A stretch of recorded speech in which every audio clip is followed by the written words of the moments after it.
Good evening. മാറ്റിനി വെബിനാറിലേക്ക് എല്ലാവർക്കും സ്വാഗതം. കഴിഞ്ഞ ആഴ്ചയിൽ നമ്മൾ മനസ്സിലാക്കിയ കുഞ്ഞിനെ അറിയാൻ നോ യുവർ ബേബി അതിൻ്റെ സെക്കൻഡ് പാർട്ടാണ്.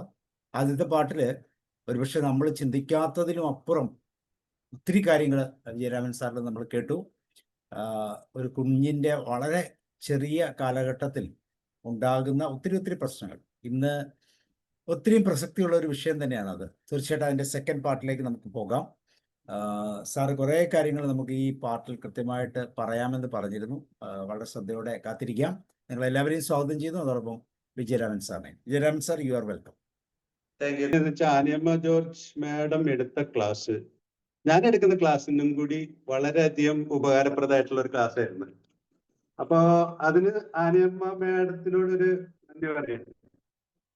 അപ്പോ സെക്യൂർ അറ്റാച്ച്മെന്റ് ബോണ്ടിങ് എന്നുള്ള ഒരു വളരെ പ്രധാനപ്പെട്ട ഒരു കാര്യം, അതുപോലെ തന്നെ ഇമോഷണൽ റെഗുലേഷൻ, ഈ രണ്ട് കാര്യം മാം 5 കാര്യം പറഞ്ഞിട്ടുണ്ടായിരുന്നു. 2 കാര്യം ആണ് ക്ലാസ്സിൽ മുഴുവനായിട്ട് പറഞ്ഞത്. അപ്പൊ ഈ 2 കാര്യം വളരെ പ്രധാനപ്പെട്ട, അത് വളരെ കുഞ്ഞ് ജനിച്ച അന്ന് മുതലേ ശ്രദ്ധിക്കേണ്ട വിഷയമാണെന്നുള്ളത് അതാണ് മനസ്സിലാക്കേണ്ടത്. അപ്പോ ശിശു പരിചരണത്തിന്റെ തുടക്കം മുതലേ നമ്മൾ ശ്രദ്ധിക്കുമ്പോഴാണ് നമുക്ക് ഈ സെക്യൂർ അറ്റാച്ച്മെന്റ് ബോണ്ട് ഉണ്ടാകുന്നത് മനുഷ്യന്. ഇത് മനസ്സിലാക്കുക എന്നുള്ളതിന് വേണ്ടിയിട്ടാണ് ഞാനത് പറയുന്നത്. അപ്പൊ ഈ ക്ലാസ്സിലേക്ക് കിടക്കുകയാണ്.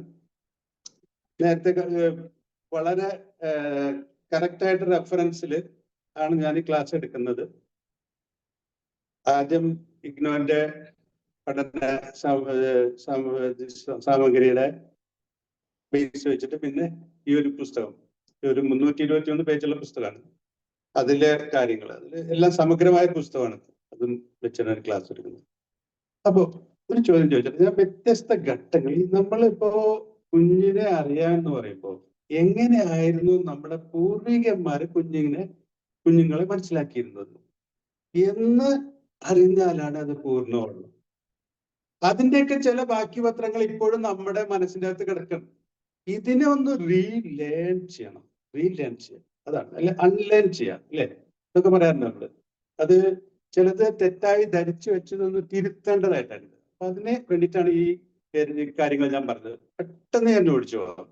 അതായത് വളരെ മുൻപേ മധ്യകാലഘട്ടത്തില് വളരെ മോശമായിട്ടാണ് കുഞ്ഞിനെ കുറിച്ച് കരുതിയിരുന്നത്. അതായത് ഒന്ന് ചോദിച്ചോട്ടെ, ആരെങ്കിലും ഒരു പ്രതികരണം നടത്തും, ഒരേ ഒരാള്. അതായത് കുഞ്ഞുങ്ങളെ കുറിച്ച് നമ്മൾ എന്താണ് ചിന്തിക്കുന്നത്, നമ്മുടെ നിലപാട് എന്താണ് കുഞ്ഞുങ്ങളെ കുറിച്ച്? ആരെങ്കിലും ഒരാൾ ഷെയർ ചെയ്യാവോ? കുഞ്ഞുങ്ങളില്ലെങ്കിൽ ഭാവിയില്ലല്ലോ. കുഞ്ഞുങ്ങളില്ലെങ്കിൽ ഭാവിയില്ല. അതായത് മനുഷ്യന്റെ ഭാവിയെ നിർണയിക്കുന്ന ഒരു കാര്യമാണ് കുഞ്ഞുങ്ങൾ. ഇത്രയേ ഉള്ളൂ മാം. അവരെ നല്ല നിലയിൽ വളർത്തണം, നന്നായി വളർത്തി ഭാവിക്ക് ഒരു വാഗ്ദാനം. അതായത് മാം വളർത്തുന്നതിനനുസരിച്ചാണ് കുഞ്ഞുങ്ങൾ പൂർണ്ണമായിട്ടും വളരുന്നത്. അല്ല എല്ലാരും കൂടി സ്കൂളിംഗ്, ടീച്ചേഴ്സ്, പാരന്റ്സ് എല്ലാരും. എൻവയോൺമെന്റ് ഉണ്ട്, പാരമ്പര്യമുണ്ട്.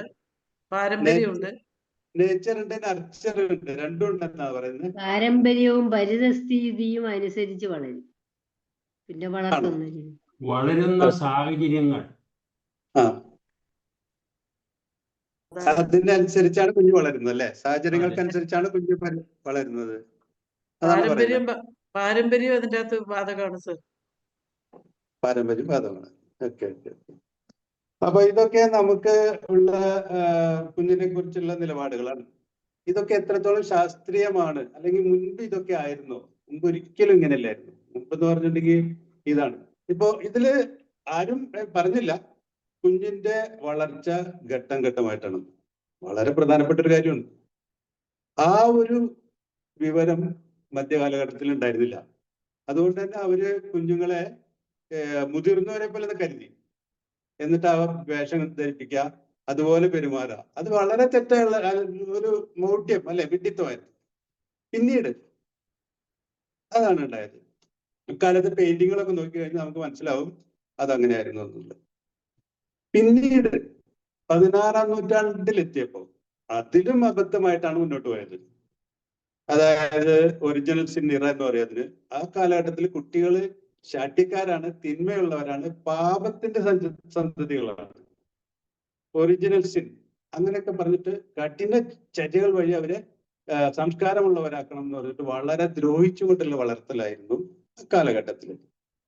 ഇത്തരത്തിലുള്ള ഓരോ കാര്യങ്ങൾ നമുക്കറിയാം. നമ്മുടെ ആശാൻ പള്ളിക്കൂടൊക്കെ ആ രീതിയിലായിരുന്നു. ഇങ്ങനെയൊക്കെ വളരെ ദുഷിച്ചൊരു യുഗം ഒരു കാലത്തുണ്ടായിരുന്നു. ഇന്നും നമ്മുടെയൊക്കെ മനസ്സിൽ അതിന്റെ കാര്യങ്ങളൊക്കെ ഉണ്ടോ എന്ന് നമുക്ക് ഓർക്കേണ്ടതായിട്ടുണ്ട്. അപ്പൊ പെട്ടെന്ന് ഓരോ അങ്ങനത്തെ ചരിത്രത്തിന്റെ ഓരോ കാര്യങ്ങളും പെട്ടെന്നൊന്നും മാഞ്ഞു പോകില്ല. അതാണ് അതിന്റെ കാര്യം. അപ്പൊ അങ്ങനെ പിള്ളേരെ തല്ലി വളർത്തണം, അല്ലെങ്കിൽ അടിച്ചു വളർത്തണം, അല്ലെങ്കിൽ വളർത്തു ദോഷം ഉണ്ടാവും, ഇങ്ങനെയൊക്കെ നമ്മൾ ചിന്തിക്കുന്നുണ്ടോ എന്നൊക്കെ ഒന്ന് ചിന്തിക്കാവുന്നതാണ് ഇതിനെക്കുറിച്ച് ഓർത്തിട്ട്. പിന്നീട് അതിനുശേഷം ഒരു എൻലൈറ്റ്മെന്റ്, അറിവിന്റെ ഒരു യുഗം ഉണ്ടായി. ഏറ്റവും പ്രധാനപ്പെട്ട ഒരു വ്യക്തിയായിരുന്നു ഇദ്ദേഹം. ഈ ജോൺ ലോക്ക് എന്ന് പറഞ്ഞിട്ട് അദ്ദേഹം വളരെ കുഞ്ഞുങ്ങളെ സ്നേഹിക്കുന്ന ഒരു തത്വചിന്തകനായിരുന്നു. അദ്ദേഹം പറഞ്ഞു, കുഞ്ഞുങ്ങൾ ഒരു എഴുതാത്ത സ്ലേറ്റ് പോലെയാണ്.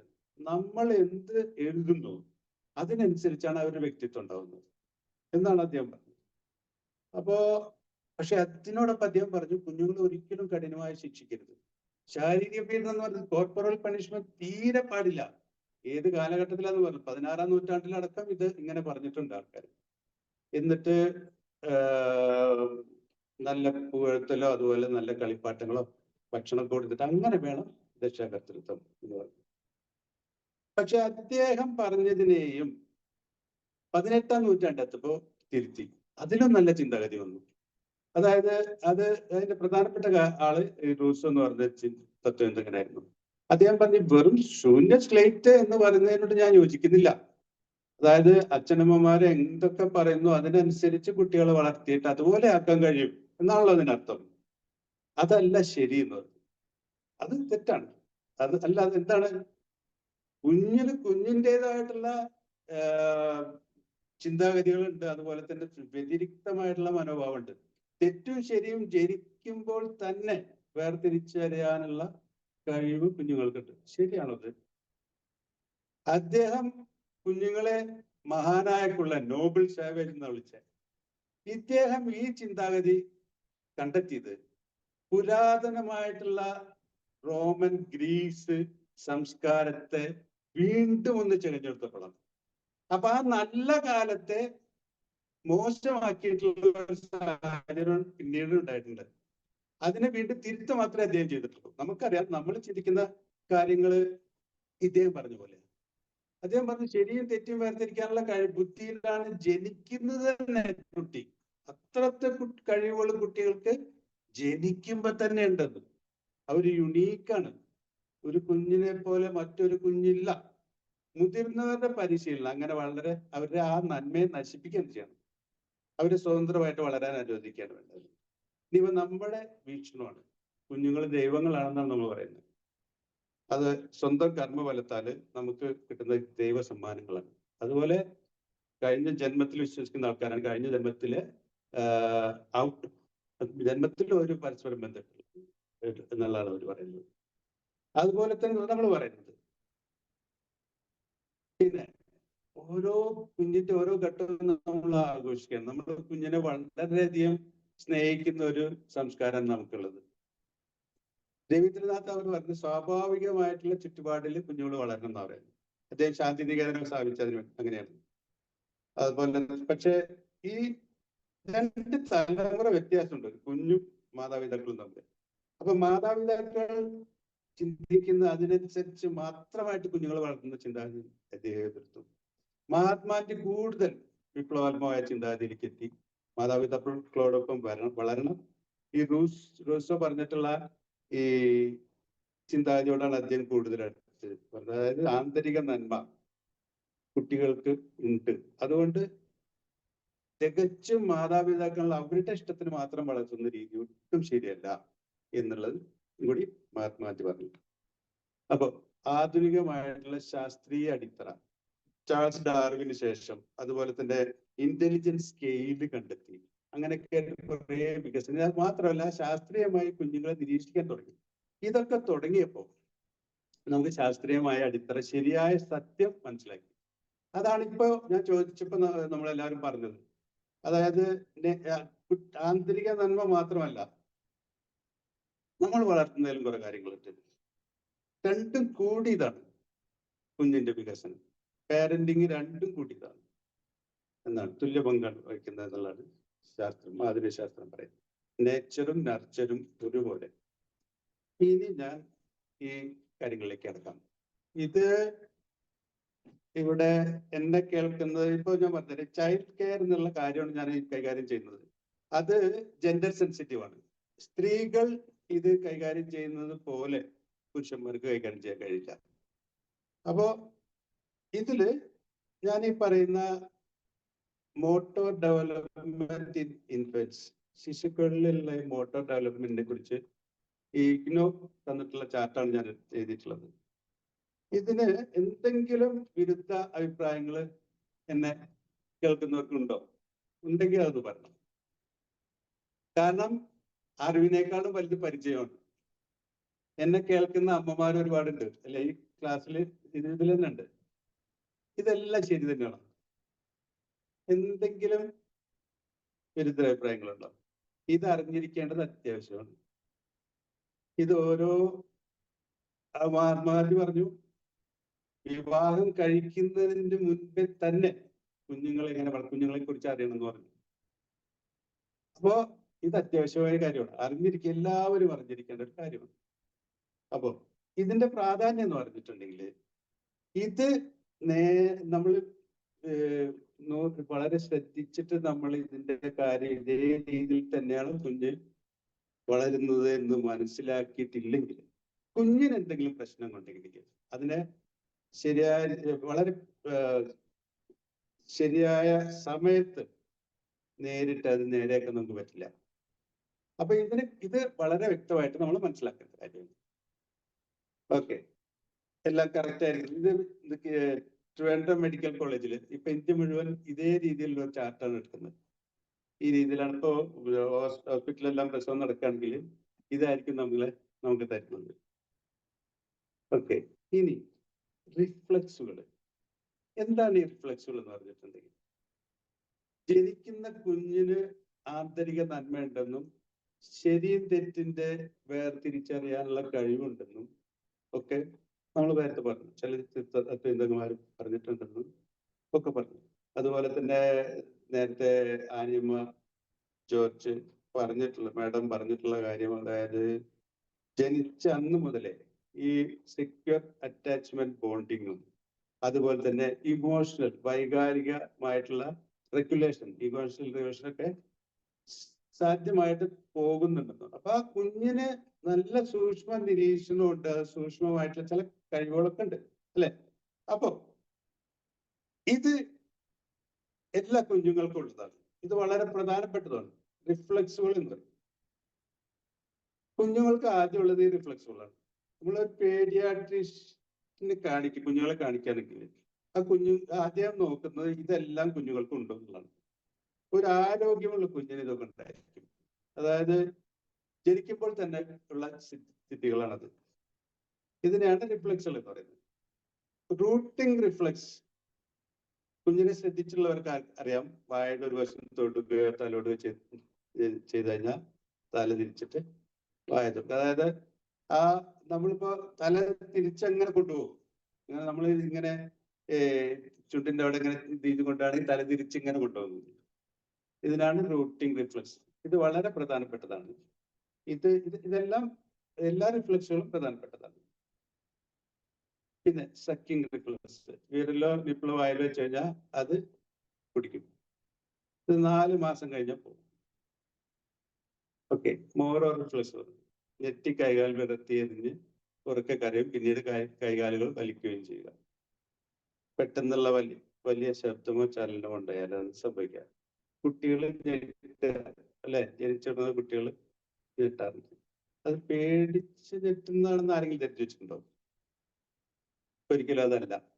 ആണോ? ഇതിനെപ്പറ്റി എന്താ അഭിപ്രായം ഉള്ളത്? കേൾക്ക് ഒരു അഭിപ്രായം. ഈ മോറോ റിഫ്ലെക്സ് ഇടയ്ക്കിടയ്ക്ക് ജനിച്ച കുട്ടികൾ ഞെട്ടാറുണ്ട്. അതെന്തുകൊണ്ടാണ്? ആരെങ്കിലും അമ്മമാരാരെങ്കിലും പ്രതികരിക്കുമോ? എന്താ സാറേ? ഈ ജനിച്ച കുട്ടികൾ ഞെട്ടാറുണ്ട് അല്ലേ? പെട്ടെന്ന് ഞെട്ടി കൈകാൽ വിറച്ചെറിഞ്ഞിട്ട് അവർക്ക് കരയാറുണ്ട്. വലിയ പെട്ടെന്നുള്ള വലിയ ശബ്ദം കേട്ടാൽ അല്ലെങ്കിൽ ചലനമൊക്കെ ഉണ്ടായാൽ അവരുടെ മുന്നിൽ പെട്ടെന്ന് ഒരു വലിയ നല്ലൊരു ചലനം ഉണ്ടായി കഴിഞ്ഞാൽ അവര് ഇങ്ങനെ ഞെട്ടിക്കരയാറുണ്ട് ഇല്ലേ? അതെന്തുകൊണ്ടാ? സ്വപ്നം കാണുന്നതെന്നാണ് പറഞ്ഞത്, ഉറക്കത്തിൽ കരയുന്നതാണെങ്കിൽ. അല്ലല്ലോ, ഉറക്കത്തിലല്ല. അവർക്കിപ്പോ കുട്ടീനെ കയർത്തു പ്രസവിച്ച ഉടനെ തന്നെ അവർക്കുണ്ടല്ലോ സാറേ ഈ ചെവിയിലെ ചെറിയ ശബ്ദം പോലും നല്ല ഇതായിട്ട് കേൾക്കുന്ന അറിയാം. അതുകൊണ്ട് കുട്ടികളെ അടുത്ത് പോയിട്ട് ഒച്ചയിടാൻ പാടില്ല എന്ന് പറയാറുണ്ട്. അതെ, അത് സംഭവിച്ചു. പക്ഷെ എന്തുകൊണ്ടാണ് കുട്ടികൾ ഇങ്ങനെ ഞെട്ടിക്കരയുന്നത് എന്നാണ് ചോദ്യം. അത് ശരിക്കും അവര് പേടിയാവുന്നുണ്ട്. പേടിയാവുന്നോണ്ടാണോ? അതായത് അവർക്ക് ശരിക്കും ഒരു വല്ലാത്ത ഒച്ച കേൾക്കുമ്പോ അവര് അത് ഉൾക്കൊള്ളാൻ പറ്റുന്നില്ല സാറേ. ആണോ? ഓക്കെ. വേറെ എന്തെങ്കിലും അഭിപ്രായം ഉണ്ടോ ആർക്കെങ്കിലും? എന്തുകൊണ്ടാണ് ഇങ്ങനെ കുട്ടികൾ ഞെട്ടിക്കരയുന്നത്? ഇപ്പം ഹിരോഷിമയിലോ നാഗാസാക്കിയിലോ ഒക്കെ ഉള്ള ജനിക്കുന്ന കുട്ടികൾക്ക് അതിൻ്റെതായ ബുദ്ധിമുട്ടുകൾ ഇപ്പോഴും ഉണ്ടല്ലോ. അതുപോലത്തെ എന്തെങ്കിലുമൊക്കെ പ്രശ്നങ്ങൾ എല്ലാ കുട്ടികൾക്കും ഉണ്ടായിക്കൂടെ? ഇത് എല്ലാ കുട്ടികൾക്കും ഉണ്ടല്ലോ. അപ്പം എല്ലാ കുട്ടികളും ഇങ്ങനെയൊക്കെ ചെയ്യുന്നുണ്ടല്ലോ. അതെ, അപ്പൊ ആ ഒരു ഹിരോഷിമയിലും നാഗാസാക്കിയിലൊക്കെ ജനിക്കുന്ന കുട്ടികൾക്ക് അതിൻ്റെതായ അവിടെ സംഭവിച്ച ആ അതിദാരുണമായ പ്രശ്നത്തിൻ്റെതായ ബുദ്ധിമുട്ടാണല്ലോ അവര് ഇപ്പോഴും അവർക്കതുണ്ടല്ലോ. പിന്നെ മാനസികമായിട്ടും ശാരീരികമായിട്ടും ഒക്കെ. അതിപ്പോ എവിടെ ജനിക്കുന്ന കുട്ടികൾക്കും എന്തെങ്കിലും ബാക്ക്ഗ്രൗണ്ട് പ്രശ്നങ്ങൾ ഉണ്ടാവില്ലേ? അതുകൊണ്ടാണോ ഇങ്ങനെ ഞെട്ടിക്കരയുന്നത്? അങ്ങനെ ഞാനിങ്ങനെ ആലോചിച്ചതാ. അപ്പോ മാം കേട്ടിട്ടില്ലേ? എല്ലാ പ്രസവിച്ച കുട്ടികളെ കയ്യിലെടുത്തിട്ടുണ്ട്. കുറെ കുട്ടികളെ കയ്യിലെടുത്തിട്ടുണ്ടാവും മാം, ഇല്ലേ? ഞാൻ പറയട്ടെ. അത് കുഞ്ഞു ശിശു അമ്മയുടെ ഉദരത്തിൽ കിടക്കുമ്പോൾ വളരെ കാം ആൻഡ് ക്വയറ്റ് അറ്റ്മോസ്ഫിയർ. പുറത്തേക്ക് വന്നു കഴിയുമ്പോഴാണ് ഈ ഇത്തരത്തിലുള്ള ശബ്ദ പ്രശ്നങ്ങൾ ഉണ്ടാകുന്നത്. അവർക്ക് അതിനോട് പൊരുത്തപ്പെടാനുള്ള സമയവും ആ ഒരു അപരിചിതത്വമാണ് അതിന് കാരണമെന്ന് എനിക്ക് തോന്നിപ്പോകുന്നു. ജോർജ് സാറല്ലേ പറയുന്നത്? എനിക്ക് വീഡിയോ കാണുന്നില്ല, ഓഫ് ചെയ്തിരിക്കുക. അതുകൊണ്ടേ. അപ്പൊ ജോർജ് സാറല്ലേ പറഞ്ഞേ? അതെ. George sir, okay. വേറെ എന്തെങ്കിലും അഭിപ്രായം ആർക്കെങ്കിലും ഉണ്ടോ?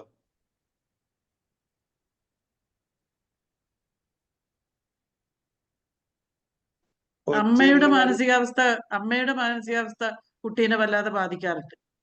അമ്മയുടെ മാനസികാവസ്ഥ കൊണ്ടാണ് കുട്ടി പ്രസവിച്ച ഉടനെയുള്ള കുഞ്ഞിന്റെ കാര്യമല്ലേ ഇത്? അപ്പോ അമ്മിഞ്ഞ കുടിക്കുന്ന കുട്ടിക്ക് അമ്മയുടെ മാനസികാവസ്ഥയായിട്ട് ബന്ധമുണ്ട്. ഇൻഡ്യൂഷൻ ഉണ്ട് അല്ലേ? ഇൻഡ്യൂട്ടഡ് ആയിട്ടുള്ള ബന്ധം പ്രസവിച്ച കുഞ്ഞിന്. എന്റെ അഭിപ്രായത്തില് ഒരു അമ്മ പ്രഗ്നൻസിക്ക് മുമ്പേ ആ അമ്മയെ നന്നായിട്ട് കെയർ ചെയ്യുകയും മാനസികമായ ആരോഗ്യം കറക്റ്റ് ആക്കുകയും ശാരീരിക ആരോഗ്യം കറക്റ്റ് ആക്കുകയും ചെയ്താലേ നല്ല കുട്ടികളെ നമുക്ക് കിട്ടുള്ളൂ. കുട്ടി ജനിച്ചതിന് ശേഷം പരിപാലിച്ചാൽ പോരാ, എന്റെ അഭിപ്രായത്തിൽ. അതെ. കുഞ്ഞിന്റെയും അതായത് അമ്മയുടെ ഗർഭം ധരിച്ച അന്ന് മുതൽ അമ്മയ്ക്ക് നല്ല ഗർഭം ധരിക്കുന്നതിന് മുമ്പേ അമ്മ എന്നെ മാനസികമായിട്ടും ശാരീരികമായിട്ടും വളരെ ശ്രദ്ധയോടെ പ്രിപ്പയർ ചെയ്യേണ്ടതുണ്ട്. കുട്ടിക്ക് എന്തെങ്കിലും അപകടം വരുന്നുണ്ടോ? കുട്ടിക്ക് എന്തെങ്കിലും പെട്ടെന്ന് എനിക്ക് എന്തെങ്കിലും അപകടം വരുന്നുണ്ടോ? അതാണോ കുട്ടിക്ക് പെട്ടെന്ന് എനിക്കെന്തോ സംഭവിക്കാൻ പോകുന്നുണ്ടോ എന്നുള്ള പേടിയാണ്. അതുകൊണ്ടാണ്, പേടിച്ചിട്ടാണോ? ഓക്കെ, ഇനി നമുക്ക് കാര്യങ്ങളോട്ട് പോവാം. ഇപ്പൊ ഇതിപ്പോ താഴെ ഞാൻ എക്സാമ്പിൾ കൊണ്ടുവരും. മുതിർന്ന ആളുകൾ ഒച്ചയിട്ടാല് പെട്ടെന്ന് കരയും കുട്ടി. അതായത് മുതിർന്ന ആളുകൾ ഒച്ചയിട്ടാൽ അവർ കരയും. അതുപോലെ തീ കത്തുന്ന ശബ്ദം ഉണ്ടെങ്കിൽ കരയും. പാമ്പ് ചീറ്റുന്ന ശബ്ദമുണ്ട്. ഇതൊക്കെ തെളിവോടുകൂടി സ്ഥാപിക്കപ്പെട്ട കാര്യമാണ്. അതായത് ഇത് ജനറ്റിക് ആണെന്ന് പറയുന്നത്. അതായത് നമ്മളിപ്പോ പണ്ട് മുതൽ ജനറ്റിക് ആയിട്ടുള്ള ഒരു കാര്യം എന്താ? പണ്ട് മുതൽ നമ്മുടെ സംഭവിച്ച കാര്യങ്ങൾ, അതിന്റെ വിവരണങ്ങൾ നമ്മുടെ ജീനുകളിൽ എഴുതി വെച്ചിട്ടുള്ളതാണ് ഈ ജനറ്റിക് ആയിട്ടുള്ള കാര്യങ്ങൾ. പണ്ടൊക്കെ എന്ന് പറഞ്ഞിട്ടുണ്ടെങ്കിൽ ഈ തുറന്ന പ്രകൃതിയിലാണ് മനുഷ്യർ ജീവിച്ചിരുന്നത്. അപ്പോ ഈ കാട്ടുതീ, ആ ഒരു ഭയം, അത് പാമ്പിന്റെ ഭയം, ഇതൊക്കെ കേട്ട് കഴിഞ്ഞാൽ ഇപ്പോഴും കുട്ടികൾ ഞെട്ടിക്കരയാന്ന് പറയുന്നു. ഓക്കെ, അപ്പൊ പണ്ട് കാലത്ത് ആ വടത്തിന്റെ ജനിതക പ്രതികരണമാണ് ഇങ്ങനെ. ഇത് തെളിവോട്ട് കാര്യങ്ങളാണ്. അപ്പൊ ഇത് 2 മാസം തൊട്ട് 6 മാസം വരെ ഉണ്ടാവും. ഇത് റിഫ്ലക്സുകളാണ്. റിഫ്ലക്സ് എന്നാണ് ഇതിന് പറയുക. ഓക്കെ, പിന്നെ ഇത് എന്തുകൊണ്ടുണ്ടാവും എന്ന് ചോദിച്ചു കഴിഞ്ഞാൽ ഇത് കുഞ്ഞിന്റെ നിലനിൽപ്പിന് വേണ്ടിയിട്ട് പ്രകൃതി കൊടുത്തിട്ടുള്ള സംവിധാനമാണ്, അല്ലാതെ ഭയന്നിട്ടല്ല. അത് ഇപ്പൊ വളരെ ഈ മുതിർന്ന ആൾക്കാർ ഒച്ചയിടുക എന്ന് പറയുമ്പോൾ വളരെ ഡിസ്ട്രസ്ഡ് ആവാണ് കുഞ്ഞ്. വളരെ അപകടം അവിടെ മണക്കാണ് കുഞ്ഞ്. അതാണ് അതായത് നിലനിൽപ്പിന് വേണ്ടിയിട്ടുള്ള ഒരു സംവിധാനമാണ്. അത് ഭയന്നിട്ടല്ല, അത് അങ്ങനെയാണ്. അതിനാണ് റിഫ്ലക്സ് എന്ന് പറയുന്നത്. ഓക്കെ, ഈ റിഫ്ലക്സുകൾ മറ്റൊരു റിഫ്ലക്സ് ആണ്. ഇപ്പോ കുഞ്ഞിന്റെ പ്ലാന്റാർ റിഫ്ലക്സ്, ബ്രേബിൻസ്കി റിഫ്ലക്സ് എന്ന് പറഞ്ഞ ഒരു റിഫ്ലക്സ് ആണെങ്കിൽ അതില് മടമ്പ് മുതൽ കാല് വരെ ചെറുതായിട്ടൊന്ന് തലോടി കഴിഞ്ഞിട്ടുണ്ടെങ്കിൽ തള്ളവിരൽ മുകളിലേക്കാക്കും, മറ്റു വിരലിൽ താഴേക്ക് പോകും. 6 മുതൽ 12 മാസം വരെ കഴിഞ്ഞാലാണ് അത് പോകുള്ളൂ. പിന്നെ സ്റ്റെപ്പ് റിഫ്ലക്സ്, നേരെ നിർത്തി കഴിഞ്ഞാൽ ഒരു സ്റ്റെപ്പ് അങ്ങോട്ട് എടുക്കും. അതെന്തിനാണ്? അതായത് മുലക്കണ്ണിന്റെ അടുത്ത് എത്താൻ വേണ്ടിയിട്ടാണ്. 3-4 മാസം വരെ ഉണ്ട്. വിരല്, ഇത് ശ്രദ്ധിച്ചിട്ടില്ല എല്ലാവരും? വിരല് കൊടുത്തു കഴിഞ്ഞാൽ കൂട്ടിപ്പിടിക്കും. ഇത് 4-6 മാസം വരെ. മറ്റൊന്ന്, ഇങ്ങനെ ഒരു പൊസിഷനിൽ കിടക്കും കുഞ്ഞ്, തല ചേരിച്ചിട്ട് ഒരു കൈ ചുരുട്ടി കൈ വെച്ചിട്ട്, അത് റോഡിങ് നെക്ക് റിഫ്ലക്സ് എന്ന് പറയും. അപ്പൊ ഈ റിഫ്ലക്സുകള് നിലനിൽക്കാനാണ്, ആ കുഞ്ഞിന് നിലനിൽക്കാനായിട്ട് പ്രകൃതി കൊടുത്തൊരു സംവിധാനമാണ്. ഇതെല്ലാം ശരിയായ അത് ഉണ്ടാവണം എന്നാണ് ആരോഗ്യമുള്ള കുഞ്ഞിന്റെ ലക്ഷണം. നമ്മൾ പേഡിയാട്രീഷ്യനെ, കുട്ടികളുടെ ശിശുരോഗ വിദഗ്ധരെ സമീപിച്ചു കഴിഞ്ഞാൽ അവരിതൊക്കെയാണ് ചെക്ക് ചെയ്യുക. ഇങ്ങനെയൊക്കെ കുട്ടികൾക്ക് ഉണ്ടോ? ഉണ്ടാകണം എന്ന് മാത്രമല്ല, ഒരു പ്രത്യേക ഘട്ടത്തിൽ ഇതൊക്കെ പോകും വേണം. അപ്പോഴാണ് കുഞ്ഞ് ശരിക്കും വളരുക. ഇപ്പൊ പറഞ്ഞ ക്ലിയർ ആണോ? ഭയന്നിട്ടല്ല. കുട്ടിക്ക് ഭയം എന്നുള്ള വികാരം ഈ ജനിച്ച ഉടനെ ഒന്നും ഉണ്ടാവുന്നില്ല. അതിന് ഒരു പ്രത്യേക പ്രത്യേക ഇതിലെത്തിയാലാണ്, ഘട്ടത്തിലാണ് ഭയം ഒക്കെ തിരിച്ചറിയാറാവുന്നതും ഒക്കെ. പക്ഷെ ഇതിന് റിഫ്ലക്സ് എന്നാണ് പറയുന്നത്. എന്താണ് റിഫ്ലക്സ് എന്ന് പറയുന്നത്? നമുക്കറിയാലോ, നമ്മുടെ കൈവിരല് നമ്മളിങ്ങനെ കണ്ണിന്റെ അകത്തേക്ക് നീട്ടി കഴിഞ്ഞിട്ടുണ്ടെങ്കിൽ കണ്ണിന്റെ പീലി അടയും. അത് നമ്മൾ അറിയാതെ സംഭവിക്കുന്ന കാര്യമാണ്. അതുപോലെ തന്നെ കുഞ്ഞിന്റെ ഈ റിഫ്ലക്സുകളും അറിയാതെ തന്നെ സംഭവിക്കുന്നത്. ഞാൻ പറഞ്ഞത് ക്ലിയർ ആണെന്ന് വിചാരിക്കുന്നു. അപ്പോ നമ്മുടെ ധാരണകൾ, ഞാൻ നേരത്തെ പറഞ്ഞു, നമ്മുടെ ധാരണകൾ പലതും തിരുത്താനായിട്ടുണ്ട്. ഇപ്പോ ആനിയമ്മ ജോർജ് മാം പറഞ്ഞ കാര്യത്തിലേക്ക് വീണ്ടും പറയാം. അപ്പോ അത് സെക്യൂർ അറ്റാച്ച്മെന്റ് ബോണ്ടിങ്, അതുപോലെ തന്നെ വേറൊന്ന് ഇമോഷണൽ റെഗുലേഷൻ, ഇതൊക്കെ ഇതിനായിട്ട് ബന്ധപ്പെട്ടുള്ള കുഞ്ഞിന് ആദ്യമായിട്ടുള്ള കാര്യങ്ങളാണ് ഈ റിഫ്ലക്സുകൾ. ഈ റിഫ്ലക്സുകളിൽ നിന്നാണ് മറ്റെല്ലാം ഡെവലപ്പ് ചെയ്യുന്നത്. ഇതാണ് സത്യം. ഇതിന് ശാസ്ത്രത്തിൽ സ്കീമ എന്നൊക്കെ പറയും. അതായത് ഈ റിഫ്ലക്സുകൾ ആണ് കുഞ്ഞിന്റെ ബുദ്ധി. ജനിച്ച ഉടനെയുള്ള കുഞ്ഞിന്റെ ബുദ്ധിയാണ് ഈ റിഫ്ലക്സുകൾ. മറ്റൊരു ബുദ്ധി അതിനില്ല എന്നാണ് മനസ്സിലാക്കുന്നത്. ഓക്കെ ക്ലിയർ ആണെന്ന് വിചാരിക്കണല്ലേ? എന്തെങ്കിലും സംശയമുണ്ടോ ഞാൻ പറഞ്ഞാല്? ഒരു പുതിയ കാര്യമാണ് ഞാൻ പറയുന്നത് അല്ലേ? പക്ഷെ ഇതാണ് സത്യം. ഓക്കെ, മനസ്സിലായി കാണുമെന്ന് വിചാരിക്കുന്നു. അപ്പോ കണ്ണുകൾ ഉപയോഗിച്ച്, ജനിച്ച ഉടനെ തന്നെ കണ്ണുകൾ ഉപയോഗിച്ച് ചലിക്കുന്ന രസകരമായ വസ്തുക്കൾ പിന്തുടരും കുഞ്ഞ്. ഓക്കെ, അതുപോലെ വസ്തു കൈപ്പത്തിയുമായിട്ട് സമ്പർക്കം പുലർത്തുമ്പോൾ കൈ അടയ്ക്കുക, അത് ഞാൻ പറഞ്ഞു കഴിഞ്ഞത്. ഇതിനൊക്കെ വരെ ഉദ്ദേശമുണ്ട്. ഈ റിഫ്ലക്സുകൾക്കെല്ലാം ഓരോ ഉദ്ദേശം. ഇത് കുഞ്ഞിന് നിലനിൽക്കാൻ വേണ്ടിയിട്ട് പ്രകൃതി കനിഞ്ഞു നൽകിയ ഒരു കാര്യമാണ്. ഇത് ഇതുപോലെ തന്നെ ഉണ്ടാകണം. ഉണ്ടായാൽ മാത്രം പോരാ, അത് ഒരു നിശ്ചിത ഘട്ടം എത്തിയാൽ ഇല്ലാതാവും വേണം. ഇതാണ് കാര്യം. ഇങ്ങനെ വരുമ്പോഴാണ് അപ്പൊ ഇതില് ഈ പറഞ്ഞ കാര്യത്തിന് എന്തെങ്കിലും തടസ്സം വരുമ്പോൾ അത് ഈ സെക്യൂർ അറ്റാച്ച്മെന്റ് ബോണ്ടിങ് എന്നൊക്കെ പറയുന്ന ആ അവസ്ഥയിൽ അമ്മയും കുഞ്ഞും തമ്മിലാണ് ആ ബന്ധം ഉണ്ടാവേണ്ടത്. അതിനൊക്കെ ഇത് ബാധിക്കും എന്നാണ് മനസ്സിലായത്. ഇത് ഞാൻ ഈ പറഞ്ഞ കാര്യം എന്തെങ്കിലും കൺഫ്യൂഷൻ ഉണ്ടെങ്കിൽ പേടിക്കണ്ട, കാര്യങ്ങൾ പറഞ്ഞു വരുമ്പോൾ അത് ക്ലിയർ ആവും എന്നാണ് പറയാനുള്ളത്. ഞാൻ പറയുന്നത് മനസ്സിലാവുന്നുണ്ടല്ലോ അല്ലെ? ക്ലിയർ അല്ലേ പറയുന്നത്? ആരെങ്കിലും ഒരു ഫീഡ്ബാക്ക് തന്നെ? Yes sir. ഓക്കെ. ഈ റിഫ്ലക്സുകളാണ്. ഇത് ഭയന്നുകൊണ്ടല്ല കുഞ്ഞ് പേടിച്ച് ഞെട്ടല്ല ചെയ്യുന്നത്. അത് അതിന് പ്രകൃതി കൊടുത്തുള്ള ഒരു സംവിധാനമാണ്. അത് അതിന് കാര്യങ്ങളെ മനസ്സിലാക്കാൻ വേണ്ടിയിട്ടാണ്. ഈ ജനിച്ച ഉടനെ തന്നെ തൊടുക, രുചിക്കുക, മണക്കുക, ബാലൻസ് ചെയ്യുക, ഇതിന്റെയൊക്കെ ഇങ്ങനെ നവജാത തൊടുന്നതിന് വേദനിക്കും, പ്രതികരിക്കുന്നുണ്ട്. ഇതിന്റെയൊക്കെ വികസനത്തിന്റെ മയിൽക്കുട്ടികളാണ് ഞാൻ പറയുന്നത്. അതായത് ഇത് ശ്രദ്ധിച്ച് മനസ്സിലാക്കണം. ഇങ്ങനെ ഓരോ മാസങ്ങൾ എത്തുമ്പോഴും കുഞ്ഞിന് എന്തൊക്കെ കാര്യങ്ങൾ സംഭവിക്കുന്നുണ്ടെന്ന് നമ്മൾ നിരീക്ഷിച്ചിട്ട് അത് അതുപോലെ തന്നെ സംഭവിക്കുന്നുണ്ട് എങ്കിൽ കുഞ്ഞ് ആരോഗ്യകരമായിട്ട് വളരുന്നു. അല്ലെങ്കിൽ നമ്മൾ ചെയ്യേണ്ട കാര്യം ഒരു പീഡിയാട്രീഷ്യനെ കാണിക്കുന്നു. കുഞ്ഞിന്റെ വളർച്ചയ്ക്ക് എന്തോ പിശകുണ്ടെന്ന് മനസ്സിലാക്കണം. എന്നിട്ട് അത് നേരത്തെ തന്നെ തിരുത്തണം. ഇപ്പോ സാബു സാറ് ഒരു തനിനിറത്തിലൊരു ലേഖനം എഴുതിയത് ഉണ്ടായി. ഡൗൺ സിൻഡ്രോം, അതുപോലെ കുട്ടികളുടെ പല രോഗങ്ങളും കാര്യങ്ങളൊക്കെ ഉണ്ട്, സെറിബ്രൽ പാൽസി. ഇതൊക്കെ നേരത്തെ കണ്ടെത്തി കഴിഞ്ഞാൽ നമുക്ക് അതിന് പ്രതിവിധികൾ ഉണ്ട്. അപ്പൊ ഇതെല്ലാം ശരിക്കും സംഭവിക്കുന്നുണ്ടെന്ന് നമ്മൾ നിരീക്ഷിച്ച് മനസ്സിലാക്കി കഴിഞ്ഞിട്ടില്ലെങ്കിൽ, നമ്മൾ ശ്രദ്ധിക്കുന്നില്ല കുട്ടികൾ എന്നുണ്ടെങ്കിൽ അത് ശരിയായിരിക്കില്ല. അതിനു വേണ്ടിയിട്ടാണ് ഇതെല്ലാം പറയുന്നത്. ഓക്കെ. ഇപ്പോ നമുക്കറിയാം, തൊടുന്നതിനും വേദനിക്കുന്നു.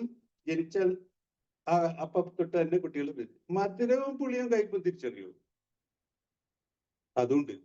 മണം തിരിച്ചറിയൂ, അതുണ്ട്. അവര് മധുരമുള്ള രുചിയുമാണ് ഇഷ്ടപ്പെടും ചെയ്യുന്നത്. ഓക്കെ. തലനിയന്ത്രണത്തിൽ ശബ്ദത്തിന്റെ പൊതുവാക്കി തിരിയാനും കാഴ്ചയുടെ സിനിമ സ്വയം പാകപ്പെടുത്താനും ആകും. ശരിയാണോ? അതൊക്കെ അത് നമ്മൾ കണ്ടെത്തിയല്ലോ അല്ലെ? Routing reflex. റിഫ്ലെക്സുകളില് പല റിഫ്ലെക്സുകൾ ഉണ്ടെന്ന് പറഞ്ഞു. അതിലൊന്നാണ് റൂട്ടിംഗ് റിഫ്ലെക്സ്. റൂട്ടിംഗ് റിഫ്ലെക്സ് എന്ന് പറഞ്ഞാൽ എന്താ? വിരലുകൊണ്ട് ഇങ്ങനെ തൊട്ട് കഴിഞ്ഞിട്ടുണ്ടെങ്കിൽ തല ഇങ്ങനെ, എന്നിട്ട് ആ വിരലിങ്ങനെ കൊണ്ടുവന്നു കഴിഞ്ഞാൽ തല ചെരിച്ചിട്ട് ഇങ്ങനെ കൊണ്ടുവരും കുഞ്ഞ്. അതാണ് ഈ പറഞ്ഞിട്ടുള്ളത്. തലനിയന്ത്രണത്തിന്റെ ശബ്ദത്തിൽ പൊതുവാക്കി അതാണ്. ഇതൊക്കെ കുഞ്ഞ് ചെയ്ത്. അപ്പൊ നേരത്തെ നമ്മള് ഒരു തത്വചിന്തം പറഞ്ഞത് ഓർക്കുന്നുണ്ടല്ലോ അല്ലെ? നോബിൾ സാവേജ് ആണ് കുഞ്ഞുങ്ങള്. അതായത് മഹാനായ കുള്ളൻ. ഇച്ചിരി ഉള്ളൂ എന്നും പറഞ്ഞിട്ട് അങ്ങനെ അങ്ങ് കരുതേണ്ട കാര്യമല്ലത്.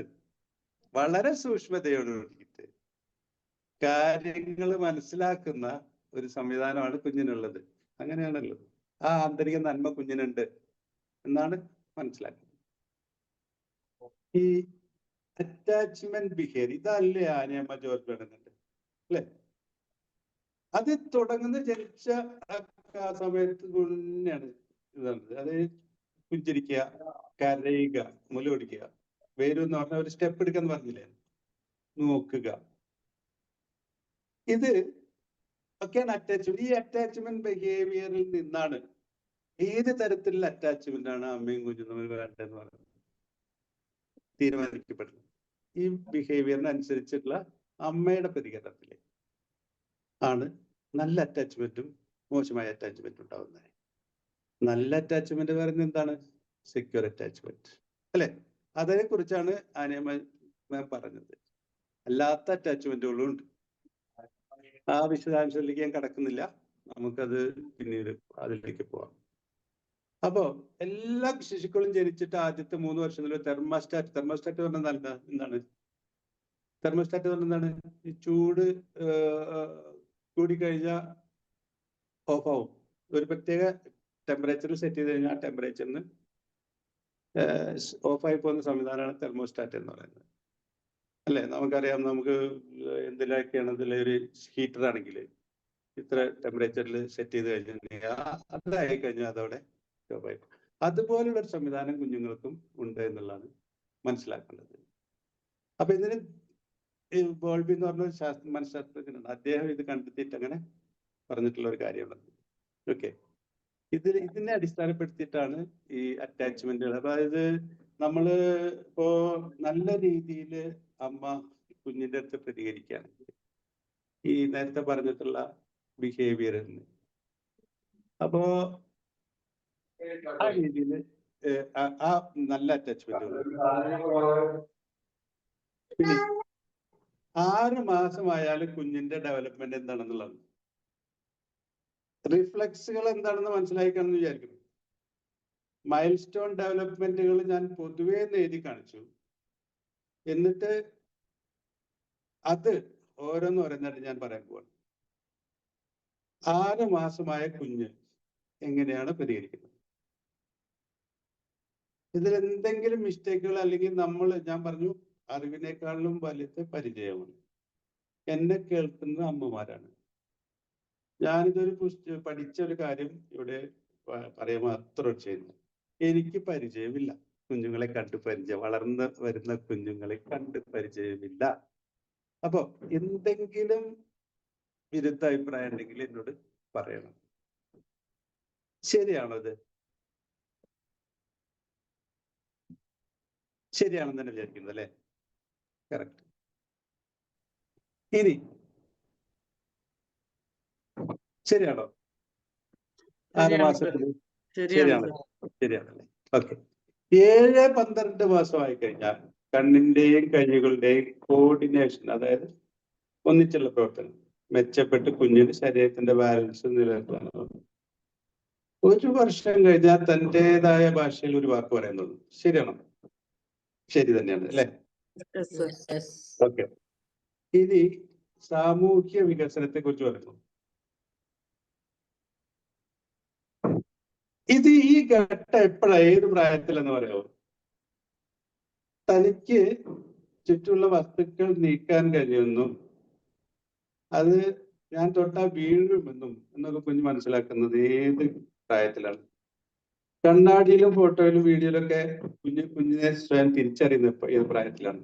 ഏത് മാസം? അത് 1 വയസ്സ് കഴിഞ്ഞിട്ട് 1 വയസ്സ് കഴിഞ്ഞിട്ട് 2 1 വയസ്സ് വയസ്സ് കഴിഞ്ഞിട്ട് 1 വയസ്സ് കഴിഞ്ഞാലേ 1 വയസ്സ് കഴിഞ്ഞിട്ടുള്ളൂ അല്ലെ? Okay okay okay okay. Next, ഞാൻ എന്റെ എന്നുള്ളൊരു കാര്യം വരുന്നതും ഇതൊക്കെ സാമൂഹ്യ വ്യവസ്ഥ. ഇതെപ്പോ വരും?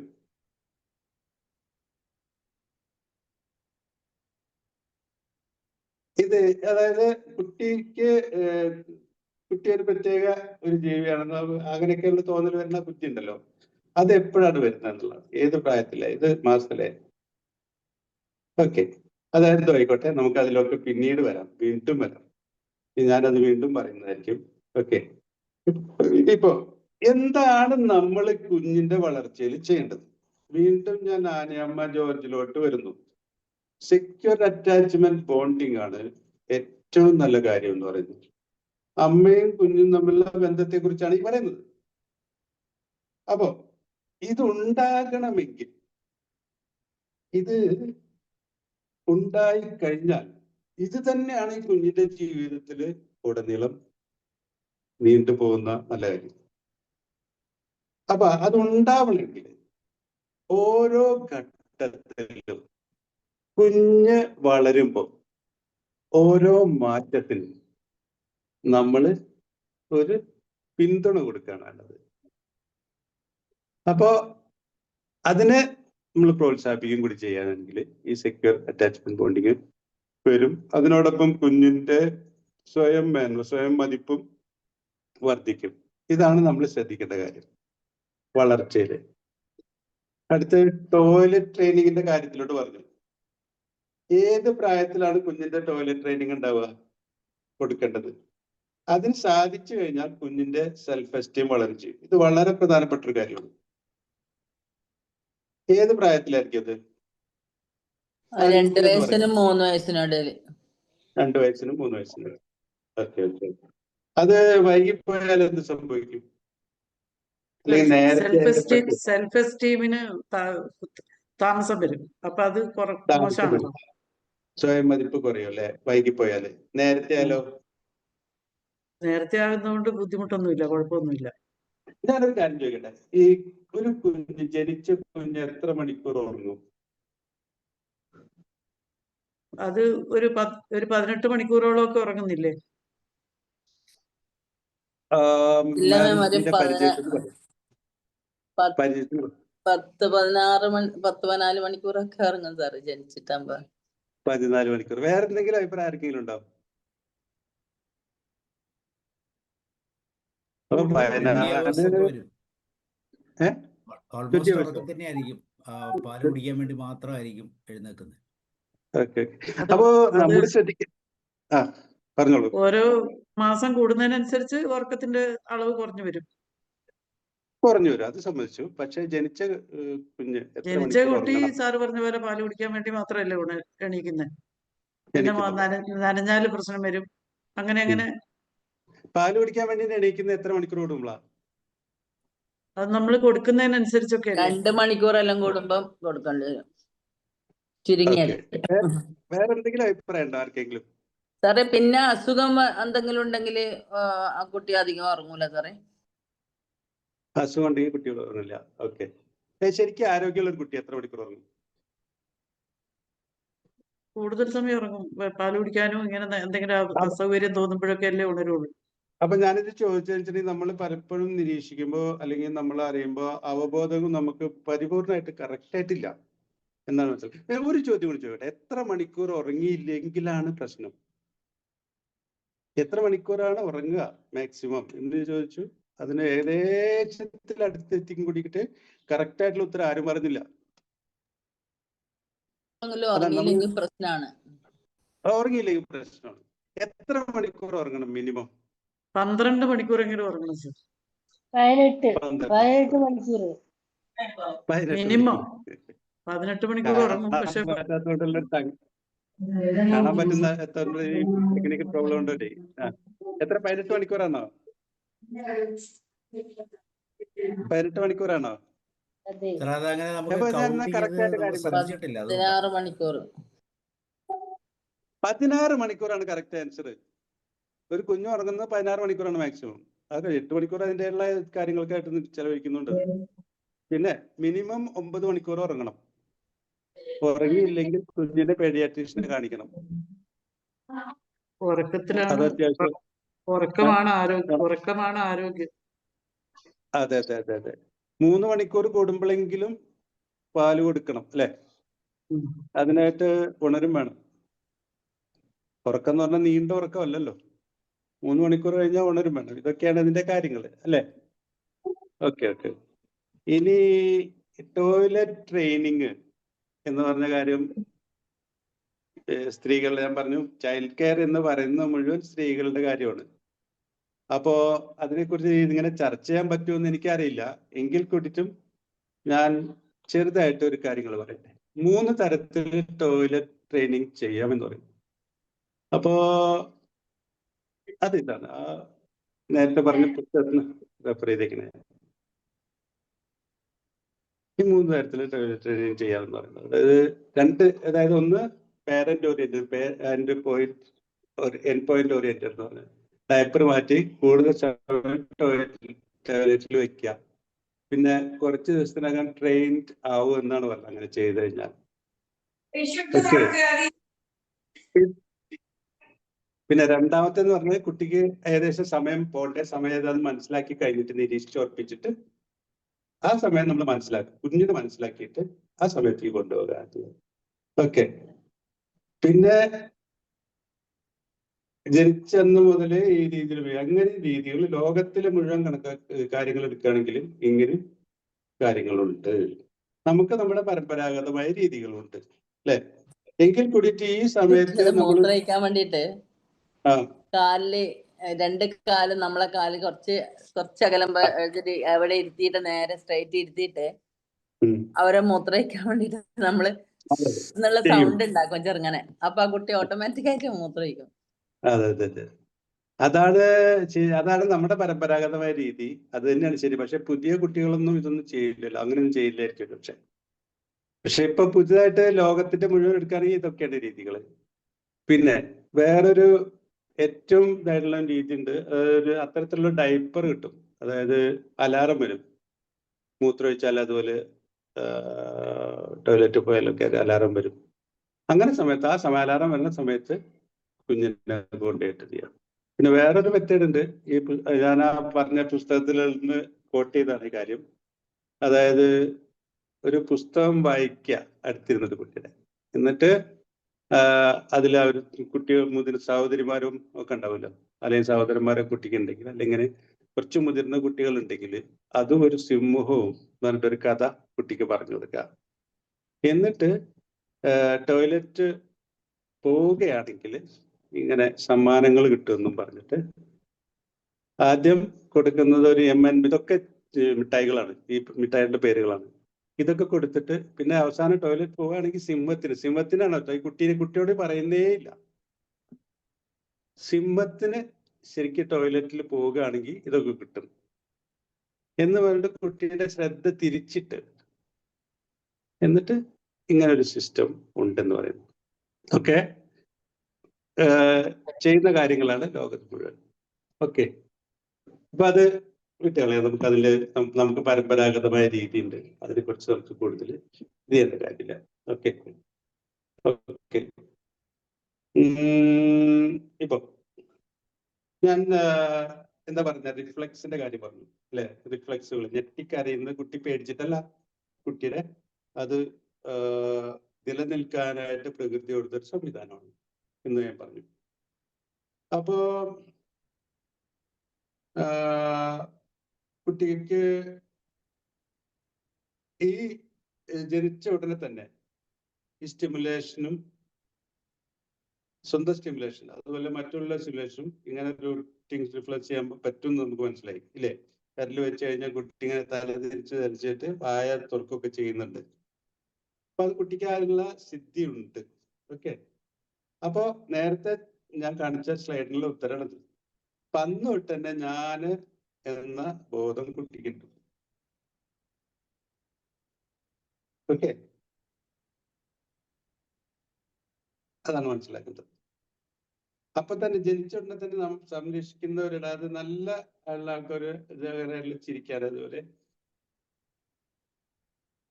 അല്ലെ, അല്ലെങ്കിൽ നല്ല രീതിയിൽ പെരുമാറിയില്ലെങ്കിൽ കരയാനും, നന്നായിട്ട് പെരുമാറുകയാണെങ്കിൽ ചിരിക്കാനുള്ള കഴിവ് കുട്ടിക്ക് ഉണ്ട്. ഓക്കെ, 15 മാസം പ്രായമായാലാണ് കണ്ണാടിയിൽ ചൂണ്ടിക്കാണിക്കാൻ പറ്റുള്ളൂ. 2 വയസ്സാകുമ്പോഴാണ് കുടുംബങ്ങളെ തിരിച്ചറിയാൻ പറ്റും. അതുപോലെ തന്നെ അവരെ കാണുമ്പോൾ അടുപ്പവും, കാണാതാകുമ്പോൾ സങ്കടവും ഒക്കെ കാണിക്കാൻ തുടങ്ങുന്നു. ഇതൊക്കെ 15 മാസമായാലേ ഉണ്ടാവുള്ളൂ. ഓക്കെ, ഇനി ഇതേ പ്രായത്തിൽ 15 മാസം ആകുന്ന സമയത്ത് തന്നെയാണ് ഈ ഒരു കാര്യം സംഭവിക്കുന്നത്. അമ്മയെയും അച്ഛനെയും തിരിച്ചറിയാൻ പറ്റും.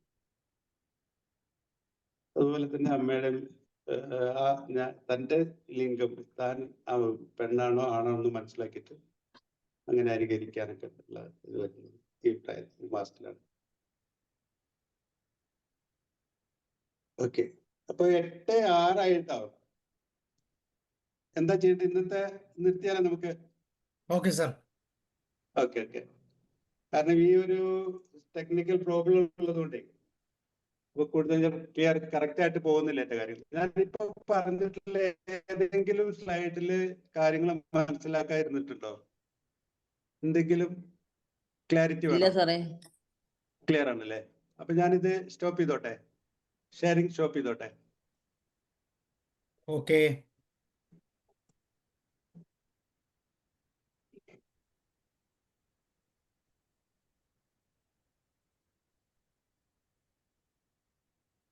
Okay right. ഓക്കെ, ഇനി നമുക്ക് ചർച്ചയിലേക്ക് പോകാം അല്ലേ? Okay sir. അപ്പോൾ നമ്മുടെ സെക്കൻഡ് പാർട്ടാണ് നോ യുവർ ബേബി.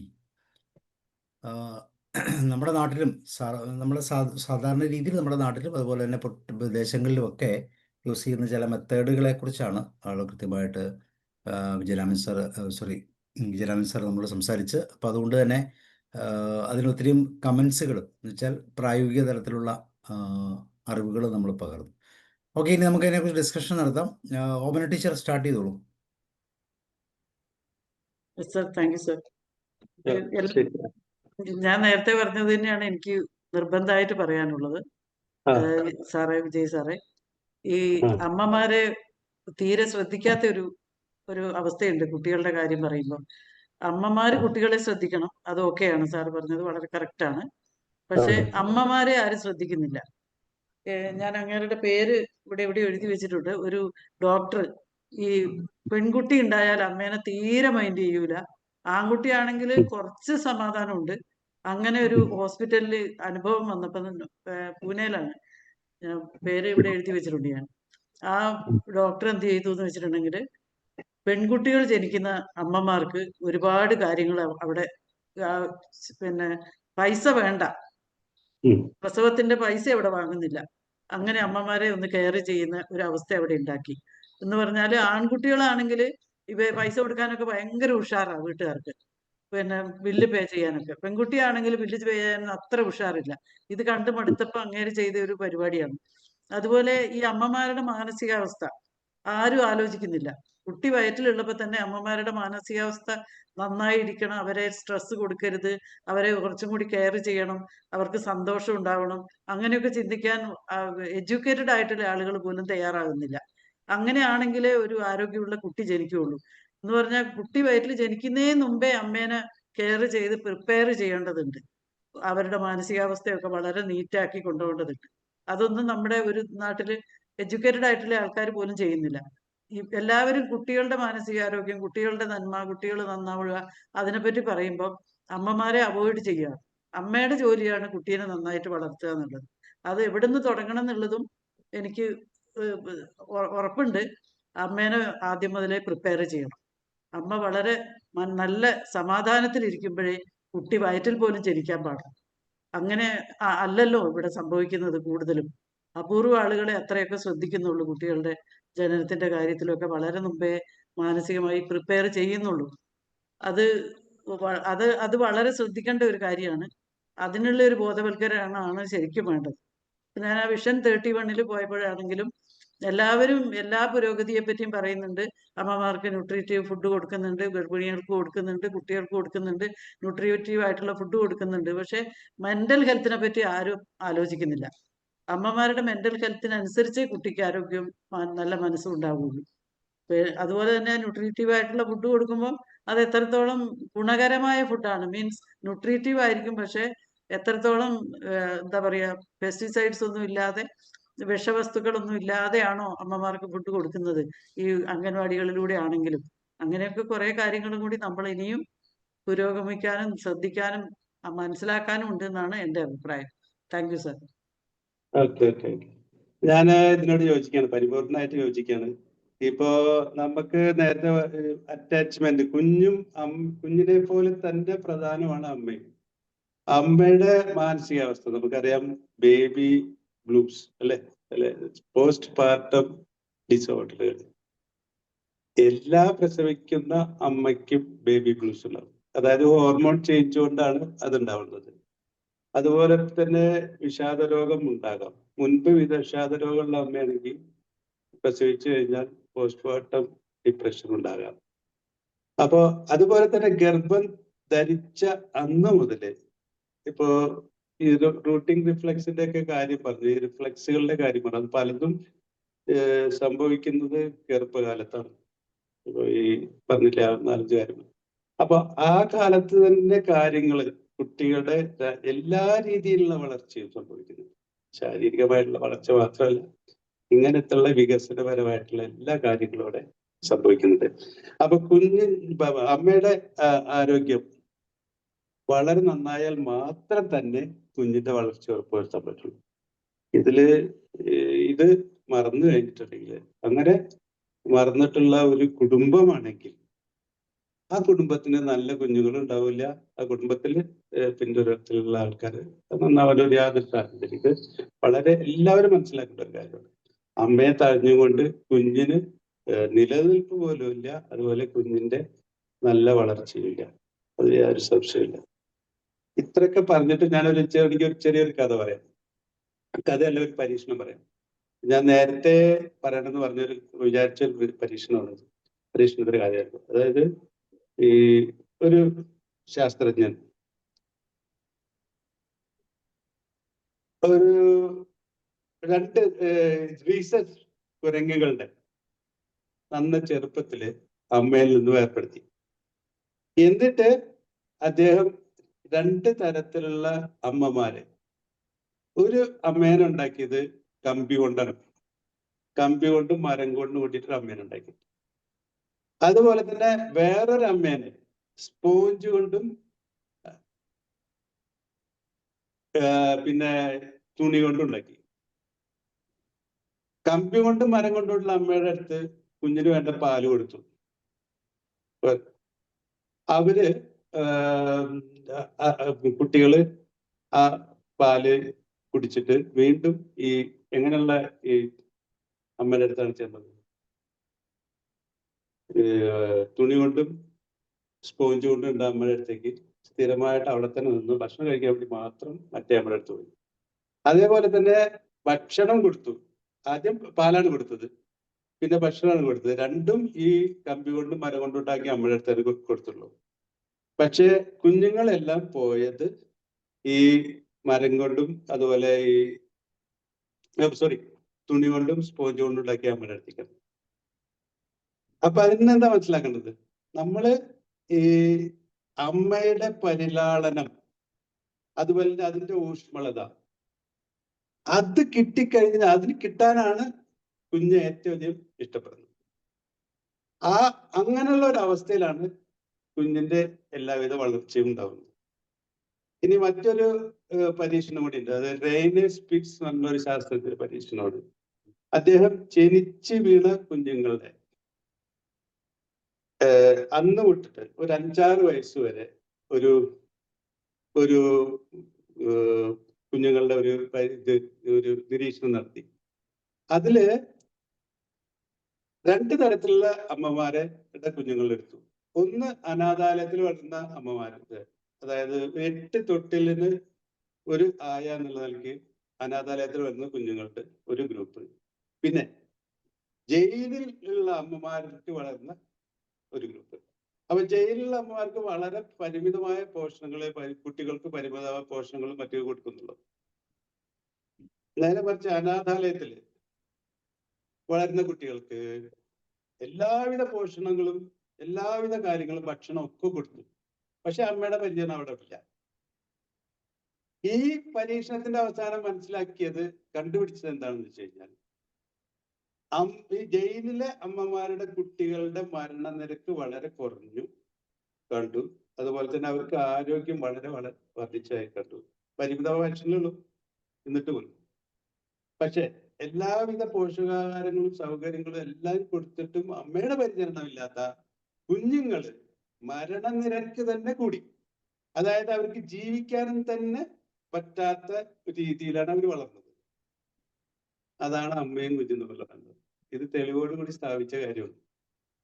അമ്മയുടെ നല്ല പരിചരണം, നല്ല മനസ്സോടും പരിചരണം ചെയ്യാൻ കഴിയുന്ന ഒരവസ്ഥ, അതിൽ മാത്രമേ കുഞ്ഞിന് ജീവിക്കാൻ തന്നെ പറ്റുള്ളൂ എന്നുള്ളതാണ്. അപ്പോൾ മാം പറഞ്ഞു വളരെ ശരിയായ കാര്യമാണ്. ഇത് മറക്കുകയാണെങ്കിൽ ആ മറക്കുന്ന കുടുംബം ശരിയായ കുടുംബമല്ല, ശരിയായ രീതിയിൽ ആ കുടുംബത്തിന് നന്മയുണ്ടാവില്ല. ഞാൻ പറഞ്ഞു ക്ലിയർ ആണെന്ന് വിചാരിക്കുന്നു അല്ലേ? Okay sir, okay. ഓക്കെ, ഇനി വേറെ ഷെയർ ചെയ്യാനുള്ള റഷീദ് സാർ, അബ്ദുൾ റഷീദ് സാർ.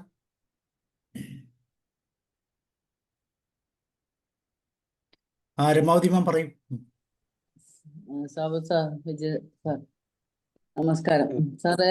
നല്ല ഒരു, അതായത് കുട്ടികളെ പറ്റി പറയുമ്പോൾ ഒരുപാട് പറയാനുണ്ട് സാറിന്. ആദ്യം വലിയ ബുദ്ധിമുട്ടെല്ലാം ഉണ്ടായിരുന്നല്ലോ, എന്നാലും നല്ല ക്ലാസ് ആയിരുന്നു. അപ്പൊ എനിക്ക് ഒരുപാട് കാര്യങ്ങൾ പറയാനുണ്ട്. കുറച്ച് ഞാൻ കാര്യങ്ങൾ പറയാം. കാരണം എന്നെ സംബന്ധിച്ചിടത്തോളം പിന്നെ 2 കുട്ടികൾക്കും പരിചരണം കിട്ടുമ്പോൾ എൻ്റെ അമ്മ ഉണ്ടായിരുന്നു. അതുകൊണ്ട് തന്നെ ഞാൻ ഭാഗ്യവതിയായിരുന്നു. കൂട്ടുകുടുംബമായിട്ട് ജീവിക്കുമ്പോൾ ഒരുപാട് ഗുണങ്ങൾ ഉണ്ടായിരുന്നു സാറേ. കാരണം എനിക്ക് ആദ്യമായിട്ട് പറയാനുള്ളത്, നമ്മുടെ കുട്ടി ജനിക്കുന്നതിന് മുന്നേ നമ്മള് ഈ ഭാര്യ ഭർത്തൃ ബന്ധം ഉണ്ടല്ലോ, ആ സമയത്ത് തന്നെ ഒരു സ്ത്രീയുടെ വികാരങ്ങളെ തൊട്ടുണർത്തിയിട്ട് വേണം അവളെ ബന്ധപ്പെടാൻ എന്നുള്ളതാണ്. അതാണ് അതിന്റെ മെയിൻ പോയിന്റ്. അതായത് സമ്മതത്തോട് കൂടിയിട്ട് നല്ല രീതിയിൽ ബന്ധപ്പെട്ടില്ല അങ്ങനെ. അതുപോലെ ജനിക്കുന്നതിന് മുന്നേ തന്നെ ചില ആൾക്കാര് ഭർത്താക്കന്മാര് പിന്നെ കാണാലോ, ഇപ്പം വയറിന് അനക്കം ഉണ്ടോ, അപ്പൊ ആ ഒരു സ്നേഹം കൊടുക്കല്, ഇഷ്ടമുള്ള ഭക്ഷണം കൊടുക്കല്, ഇഷ്ടമുള്ള സംഗതികള്, ഓരോ കാര്യങ്ങൾ അത് ഈ പ്രസവിക്കുന്നവരെ ആ കുട്ടിക്ക് അത് എഫക്ട് ചെയ്യുന്നുള്ളതാണ്. പ്രസവിച്ചു കഴിയുമ്പോ തന്നെ സാറ് പറഞ്ഞ പോലെ കുട്ടി കരയുന്നത് ഏതെല്ലാം തരത്തിലുള്ള കരച്ചിലാന്നുള്ളത് അമ്മമാർക്കും അറിയാം. മൂത്രമൊഴിച്ചിട്ട് കരയാണോ, ഉറക്കം വന്നിട്ട് കരയാണോ, വിശന്നിട്ട് കരയാണോ, അതിന് ഓരോ രീതി ഉണ്ട് ആ കരച്ചിലിന്. അതുപോലെ തന്നെ ആ കുട്ടിക്ക് പാല് കിട്ടാനുള്ള കരച്ചിലാണെങ്കിൽ ഭയങ്കരമായിട്ട് കരയുമ്പോ നമ്മള് കസേരയിൽ ഇരുത്തിയിട്ട് പാല് കൊടുക്കാൻ വിടില്ല, ചമ്രം പടിഞ്ഞിരുന്നിട്ട് മടിയിൽ, അതാണ് ലാപ്പ്. കുട്ടിക്ക് ആ ഒരു കുട്ടീനെ എടുക്കാനും എല്ലാ സൗകര്യം, വീണു പോകില്ല കുട്ടി. അപ്പൊ അങ്ങനെ ഇതായിട്ട് കരയുമ്പോ നമ്മളിങ്ങനെ ആ കുട്ടീനെ എടുത്തിട്ട്, കുട്ടിക്ക് അറിയാം ഇതിപ്പോ കിട്ടുന്ന പറയുമ്പോ ആ കരച്ചിലിന്റെ രീതി മാറിയിട്ട് പിന്നെ ഒരു സൗണ്ട് പുറപ്പെടുവിക്കും ആ കുട്ടി, കിട്ടാനായി എന്നുള്ള രീതിയിൽ. അത് കഴിഞ്ഞിട്ട് ആ പാല് കൊടുക്കുമ്പോ തന്നെ നമ്മളിപ്പം പാല് കൊടുക്കുമ്പോ ഇപ്പോഴത്തെ കുട്ടികൾ ഒരു കയ്യിൽ കുട്ടീന്റെ തല പിടിച്ച് പാല് കൊടുക്കുക, ഒരു കയ്യിൽ മൊബൈൽ ഇങ്ങനെ മാന്തിക്കൊണ്ടിരിക്കുക എന്നുള്ള രീതിയിലല്ല. അപ്പൊ കുട്ടീന്റെ ഓരോ ബോഡീന്റെ ഓരോ സംഭവങ്ങളും നമ്മൾ നോക്കിക്കാണും. കൊതുകടിച്ച അടിയാളം ഉണ്ടോ, അല്ലാതെ എന്തെങ്കിലും പിന്നെ പ്രശ്നമുണ്ടോ, ജലദോഷമുണ്ടോ, കണ്ണിന് എന്തെങ്കിലും പ്രശ്നമുണ്ടോ. കാരണം അങ്ങനെ നോക്കുമ്പോൾ ഒരുപാട് കാര്യങ്ങൾ നോക്കുമ്പോൾ നമുക്ക് ആ കുട്ടീന്റെ ഓരോ സംഭവങ്ങളും പാല് കൊടുക്കുന്നതിലൂടെ കൂടി നോക്കാൻ പറ്റും സാറേ. കാരണം അത്രയും ശ്രദ്ധിച്ചിട്ട്, അത് ഉറങ്ങുന്ന കുട്ടിയാണെങ്കിൽ മെല്ലെ കാലിന്റെ അടിയിൽ മെല്ലെ തൊട്ട് കൊടുത്താൽ വീണ്ടും ഉണരും ആ കുട്ടി. അതുപോലെ കുട്ടി ജനിച്ചിട്ടാകുമ്പോ കിടത്തിയത് ഈ പാളയുണ്ടല്ലോ സാറേ, ഈ ഇത് കവുങ്ങിന്റെ, അതിന്റെ പാളയിലാണ് അമ്മമാര് നമ്മളെ കുട്ടികളെ കിടത്തിയത്. അതെന്താ പറഞ്ഞാല് പാള എന്റെ ബാക്ക് സൈഡ് ഇങ്ങനെ ഒരു സൗണ്ട് ഉണ്ടാക്കിയാൽ കുട്ടി കരയുന്ന കരച്ചിൽ നിർത്തും. അപ്പൊ കുട്ടി അതിൽ സുഖമായിട്ട് അതിൽ കിടക്കുന്നുള്ളതാണ്. നല്ല കുറേ നേരം ഉറങ്ങും. അതുപോലെ തന്നെ സാറ് പറഞ്ഞല്ലോ, പിന്നെ അതുപോലെ തൊട്ടിൽ ഇപ്പോഴത്തെ ഫാഷൻ തൊട്ടിലാണ്, മറ്റേത് ആടുന്ന തുണീന്റെ തൊട്ടിലും അതുപോലെ നല്ല രീതിയിലുള്ള മരത്തൊട്ടിലും ഇങ്ങനെയൊക്കെ ഉണ്ടായിരുന്ന കാലമാണ്. അതുപോലെ കുട്ടിക്ക് പാല് കൊടുക്കുന്നുണ്ടെങ്കിൽ കുട്ടികളുടെ അമ്മയുടെ ഭക്ഷണം ശ്രദ്ധിക്കണം സാറേ. അമ്മ കണ്ടമാനം വേണ്ടാത്ത രീതിയിലുള്ള ഭക്ഷണം കഴിച്ചിട്ട് ആ പാല് കൊടുത്താൽ അത് കുട്ടിക്ക് ബുദ്ധിമുട്ടുണ്ടാവും. അപ്പൊ അതിന് വരെ പിന്നെ വീട്ടില് ഭയങ്കര സ്ട്രിക്റ്റ് ആയിരുന്നു അങ്ങനത്തെ കാര്യത്തിൽ വരെ. പിന്നെ കിടന്നിട്ട് പാല് കൊടുക്കാൻ വിടില്ല. കിടന്നിട്ട് പാല് കൊടുത്താല് രാത്രിയിൽ നമ്മൾ മതിമറന്ന് ഉറങ്ങുന്ന സമയമാണ്. കാരണം പ്രസവിച്ച ഒരു സ്ത്രീയെ സംബന്ധിച്ചിടത്തോളം നല്ല ക്ഷീണം ഉണ്ടാവും. അവർക്ക് ഒരുപാട് മരുന്ന്, നമ്മൾക്കെല്ലാം പച്ച മരുന്നാണ് തന്നിരുന്നത്. ആ മരുന്ന് കുടിച്ചിട്ട് ഇങ്ങനെ ഉറങ്ങുമ്പം നമ്മൾ പാല് കൊടുക്കുമ്പോൾ മനസ്സിലാവില്ല. അപ്പൊ കുട്ടീന്റെ മൂക്കിൽ പാല് കയറിയാലൊന്നും നമ്മൾ അറിയാൻ പോകുന്നില്ല. നമ്മൾ ഉണർന്ന് ഇരുന്നിട്ട് പാല് കൊടുക്കണം എന്നുള്ള നിർബന്ധമാണ് പണ്ടത്തെ കാലത്ത്. അതുപോലെ തന്നെ ആ കുട്ടിക്ക് ആ പ്രായത്തിൽ കുറച്ച് 6 മാസമായ കുറച്ച് മുത്താറിപ്പാലും എല്ലാം ചേർത്തിട്ടുള്ള കൽക്കണ്ടല്ലോ ഇട്ടിട്ടുള്ളതും, കുറച്ച് കഴിയുമ്പോൾ നേന്ത്രപ്പഴത്തിന്റെ ഒരു കഷ്ണം, കുറച്ച് കഴിയുമ്പോൾ മുട്ട, ഇങ്ങനെയുള്ള പോഷകാഹാരം ഇങ്ങനെ കൊടുത്ത് വരണം. അങ്ങനെ ഒരുപാട് കാര്യങ്ങൾ പറയാൻ ഒരുപാടുണ്ട്. പക്ഷെ ഞാൻ നിർത്തുന്നു തൽക്കാലം. Thank you sir. ഇപ്പൊ ഒരു കാര്യം പറയട്ടെ മാം, ഇതിപ്പോ ഈ ടെക്നിക്കൽ എറർ ഉള്ളത് കൊണ്ടാണ് ഞാൻ കുറെ കൂടി നന്നായിട്ട് ക്ലിയർ ആയിട്ട് കാര്യങ്ങള് നല്ല ഡിസ്കഷനിലൂടെ തുടരണ്ട വിചാരിച്ചത്. അടുത്ത ക്ലാസ് നമ്മള് ടെക്നിക്കൽ എറർ ഇല്ലാതെ കറക്റ്റ് ആയിട്ട് ഒരുപാട് കാര്യങ്ങൾ ഇനി എനിക്ക് പറയാനുണ്ട് ഈ വിഷയത്തില്. നമുക്ക് ചർച്ച ചെയ്യാം. ഇതൊരു നല്ല അർപ്പണ ബോധത്തോട് കൂടിയിട്ട് നല്ല ഉദ്ദേശത്തിലാണ് ഞാൻ ഈ എല്ലാം തയ്യാറാക്കിയിട്ടുള്ളത്. നമുക്ക് ചർച്ച ചെയ്യാം. കൂടുതൽ കാര്യങ്ങൾ എനിക്ക് പറയാനുണ്ട്. അതായത് മാം പറഞ്ഞത് വളരെ പ്രധാനപ്പെട്ട കാര്യമാണ്. പ്രസവിച്ച ഉടനെ 2 ആഴ്ച എന്തായാലും ഏത് സ്ത്രീക്കും ബേബി ബ്ലൂസ് ഉണ്ടാവും. അത് എല്ലാ പ്രസവിച്ച സ്ത്രീകൾക്കും ഉണ്ടാവും. അപ്പൊ ആ അവസരത്തിൽ അവർക്ക് ഇത് വേണം, അവർക്ക് സാന്ത്വനം വേണം, അവർക്ക് എല്ലാ കാര്യങ്ങളൊക്കെ ആ രീതിയിൽ ശ്രദ്ധിച്ച് മുന്നോട്ട് പോയാൽ തന്നെയാണ് കുഞ്ഞിന് നന്നാവുള്ളൂ. പിന്നെ 2 മാസത്തിൽ അത് കഴിഞ്ഞിട്ട് 2 മാസത്തിനകം 2 ആഴ്ച കഴിഞ്ഞിട്ട് പിന്നീടുള്ള 2 മാസത്തിനകമാണ് അമ്മയും കുഞ്ഞും എന്നുള്ള ബന്ധം വരുന്നത്. ആ ബന്ധം നന്നായാലാണ് എല്ലാം നന്നാവുന്നത്. അമ്മയും കുഞ്ഞും ഈ പറഞ്ഞ പോലെ തന്നെ കൂട്ടിച്ചേർത്തോട്ടെ, നമ്മളെ വീട്ടിലെല്ലാം ഇന്നും കുട്ടികളെ കുളിപ്പിക്കുന്ന അമ്മമാര് കാലില് കിടത്തിയിട്ടാണ് കുളിപ്പിക്കുക. എന്നിട്ട് അതിൽ തന്നെ എണ്ണ തേക്കുന്നത് എക്സസൈസിൽ എടുപ്പിച്ചുകൊണ്ടാണ്. എക്സസൈസിൽ എടുപ്പിച്ചിട്ട് എണ്ണ തേച്ചിട്ട് കിടത്തിയിട്ട് 1 മണിക്കൂർ കഴിഞ്ഞിട്ട് കാലിൽ കിടത്തിയിട്ട് കുളിപ്പിക്കുക. ഇതൊന്നും ഇപ്പോഴത്തെ കുട്ടികൾ ചെയ്യില്ല. ഇതൊന്നും ഇപ്പോഴത്തെ കുട്ടികൾ ചെയ്യില്ല. അപ്പൊ അതുകൊണ്ടാണ് ഞാൻ ഈ രീതിയിലുള്ള ക്ലാസ്സിലോട്ട് പോയത്. ആ ടോയ്ലറ്റ് ട്രെയിനിങ്ങിന്റെ കാര്യത്തിലൊക്കെ ഈ രീതിയിലോട്ട് പോയത് അങ്ങനെയാണ്. അപ്പൊ നമ്മളിപ്പോ ആ പരമ്പരാഗത രീതി തന്നെ ചെയ്യണം എന്ന് പറഞ്ഞു കഴിഞ്ഞാൽ ഈ തലമുറ അത് ചെയ്തോളുന്നില്ല. അപ്പോ അതാണ് ഞാൻ ഈ ടോയ്ലറ്റ് ട്രെയിനിങ്ങിന്റെ കാര്യത്തിലൊക്കെ അങ്ങനെ ഒരുപാട് കാര്യങ്ങൾ എനിക്ക് പറയാനുണ്ട്. അപ്പൊ അടുത്ത ക്ലാസ്സിൽ വളരെ നന്നായിട്ട് നമ്മൾ ടെക്നിക്കൽ പ്രോബ്ലംസ് എല്ലാം ചെയ്തിട്ട് ഞാൻ വരാം. Okay, correct. ഓക്കെ ഓക്കെ, ഇനി ആരുള്ള അബ്ദുൾ റഷീദ് സാർ ഉണ്ടോ? Thank you Sabu sir. ഞാൻ പറയാം. കുഞ്ഞേ മാസ്റ്റർ പറയും. Thank you Vijaya sir. ഈ മോഡേൺ മെഡിക്കൽ സയൻസ് ഒരുപാട് മുന്നോട്ട് പോയിട്ടുണ്ടെങ്കിലും കൂടി ഈ അമ്മമാർക്കും നവജാത ശിശുക്കൾക്കും ലഭിക്കുന്ന ഈ പരിചരണങ്ങളൊക്കെ വളരെ പിന്നോട്ട് പോയി എന്നാണ് എനിക്ക് തോന്നുന്നത്. പരമ്പരാഗതമായിട്ടുള്ള രീതി സാറ് പറഞ്ഞതുപോലെ അത്ര ഗുണം ഇന്ന് ലഭിക്കുന്നില്ല, കുട്ടികൾക്ക് ലഭിക്കുന്നില്ല. സാറ് വീഡിയോ ഓൺ ചെയ്യോ? വീഡിയോ ഓൺ ചെയ്യോ? പറ്റുമോ കാണാൻ? അല്ലേ? ഓക്കെ, ശരി ശരി ശരി, പറഞ്ഞോളൂ സാർ. അത് നമുക്ക് കൊല്ലങ്ങൾക്ക് കുറെ മുമ്പുള്ള കാലത്തുള്ള ഈ അമ്മമാരുടെ രീതി, കുട്ടികളെ പരിചരിക്കുന്ന രീതി നമുക്ക് മനസ്സിലാക്കിയാൽ അറിയുന്നവർക്കൊക്കെ അറിയാം. അത്ര ഗുണം ഇന്ന് കാണുന്നില്ല. ഇന്നിപ്പോ പ്രതിരോധ കുത്തിവയ്പ്പുകൾ നടക്കുന്നു, ന്യൂട്രീഷൻ അനുസരിച്ച് ഭക്ഷണം കൊടുക്കുന്നു ഒക്കെ ഉണ്ടെങ്കിൽ കൂടി അമ്മമാരുടെ ഈ തിരക്ക് പിടിച്ച ജീവിതം ഇതിന് വലിയൊരു ഒരു പ്രയാസകരമായിട്ടാണ് എനിക്ക് തോന്നുന്നത്. നേരത്തെ കൂട്ടുകുടുംബത്തില് പ്രായമുള്ള ആളുകൾക്ക് ഇതിനെപ്പറ്റി ശരിക്കും അറിയും. അവര് എല്ലാ നിലക്കുള്ള പരിചരണങ്ങൾ കൊടുത്ത് കുട്ടികളെ വളർത്തിയെടുക്കുകയായിരുന്നു പതിവ്. അന്ന് പ്രാരാബ്ദങ്ങൾ ഉണ്ടെങ്കിലും കൂടി കുട്ടികൾ അവരുടെ കയ്യിൽ സുരക്ഷിതരായിരുന്നു. നേരത്തെ അവരെ സൂചിപ്പിച്ചതുപോലെ അവരെ കുളിപ്പിക്കലും മുലപ്പാൽ കൊടുക്കലൊക്കെ. പിന്നെ എനിക്കൊരു സംശയം സാറേ, എൻ്റെ ഓർമ്മയിൽ ചില അനുഭവങ്ങള് ഈ അമ്മമാര് ചിലപ്പോഴും മുലപ്പാല് ഉണ്ടാവില്ല, മുലപ്പാല് പുറത്തേക്ക് വരില്ല. അതുപോലെ കുട്ടികൾ ചിലപ്പോഴും മുലപ്പാൽ കുടിക്കൂല. ഇതിനൊക്കെ ആ കാലത്തുണ്ടായിരുന്ന പരിഹാരം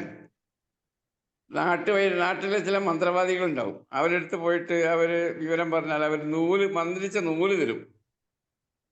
അത് കെട്ടിയാല് ഈ അമ്മമാർക്ക് മുലപ്പാൽ വരുന്നുണ്ടാവും. അതുപോലെ പാല് കുടിക്കാത്ത കുട്ടികൾ മുലപ്പാൽ കുടിക്കും. ഇത് എന്താണ് എന്നുള്ളത് ഞാൻ പലപ്പോഴും ആലോചിച്ചു. എനിക്ക് ഒരുപാട് അനുഭവങ്ങളുണ്ട് അങ്ങനെ. ഞാൻ എൻ്റെ വീട്ടിൽ തന്നെ എൻ്റെ ചെറുപ്പകാലത്ത് ഞാൻ പോയിട്ട് ഇങ്ങനെ നൂല് വാങ്ങിക്കൊണ്ടുവന്നിട്ട് ചെറിയ കുട്ടികൾക്ക് കൊടുത്ത് അനുഭവിക്കാൻ. അതുപോലെ ഈ പശുക്കള്, ആടുകള്, നമ്മൾ വളർത്തുമൃഗങ്ങൾക്കൊക്കെ ഈ സ്വഭാവം ഉണ്ടാവും. ചിലപ്പോൾ പശു പാലിറക്കൂല, കുട്ടി പാല് കുടിക്കൂല. ഇപ്പോഴിങ്ങനെ സന്ദർഭത്തിലൊക്കെ ഓടിപ്പോയിട്ട് എൻ്റെ നാട്ടിൽ ഒരു ചന്തുവേട്ടൻ ഉണ്ടായിരുന്നു. ചന്തുവേട്ടൻ്റെ നൂല് വാങ്ങിക്കൊണ്ടുവന്ന് പശുവിന് കെട്ടിയാൽ പശു പാലിറക്കും. അതുപോലെ പാല് കുടിക്കാത്ത കുട്ടിയാണെങ്കിൽ കുട്ടിയുടെ കഴുത്തിൽ നൂല് കെട്ടിയാൽ കുട്ടി പാല് കുടിക്കും. ഇത് എന്താണെന്നുള്ളത് ഇന്നും എനിക്കൊരു പിടിപാട് കിട്ടാത്തൊരു സംഗതിയാണ് സാറേ. പ്രകൃതിയിൽ പല സംഭവങ്ങളുണ്ട്, ഇതൊന്നും മനസ്സിലാകാത്ത കാര്യങ്ങളാണ്. ഏതായാലും ഞാൻ മനസ്സിലാക്കുന്നത് പഴയ രീതിയിലുള്ള ആ സമ്പ്രദായങ്ങൾ നമ്മൾ തിരിച്ചു കൊണ്ടുവരണം എന്നാണ് എനിക്ക് തോന്നുന്നത് സാറേ. Okay, thank you. ഓക്കെ, നല്ല അഭിപ്രായമായിരുന്നു സാറ് പറഞ്ഞു. വളരെ നല്ല കാര്യമാണ്. പക്ഷെ പഴയ കാലത്തെ തിരിച്ചു കൊണ്ടുവരാൻ പറ്റുമോ അറിയില്ല.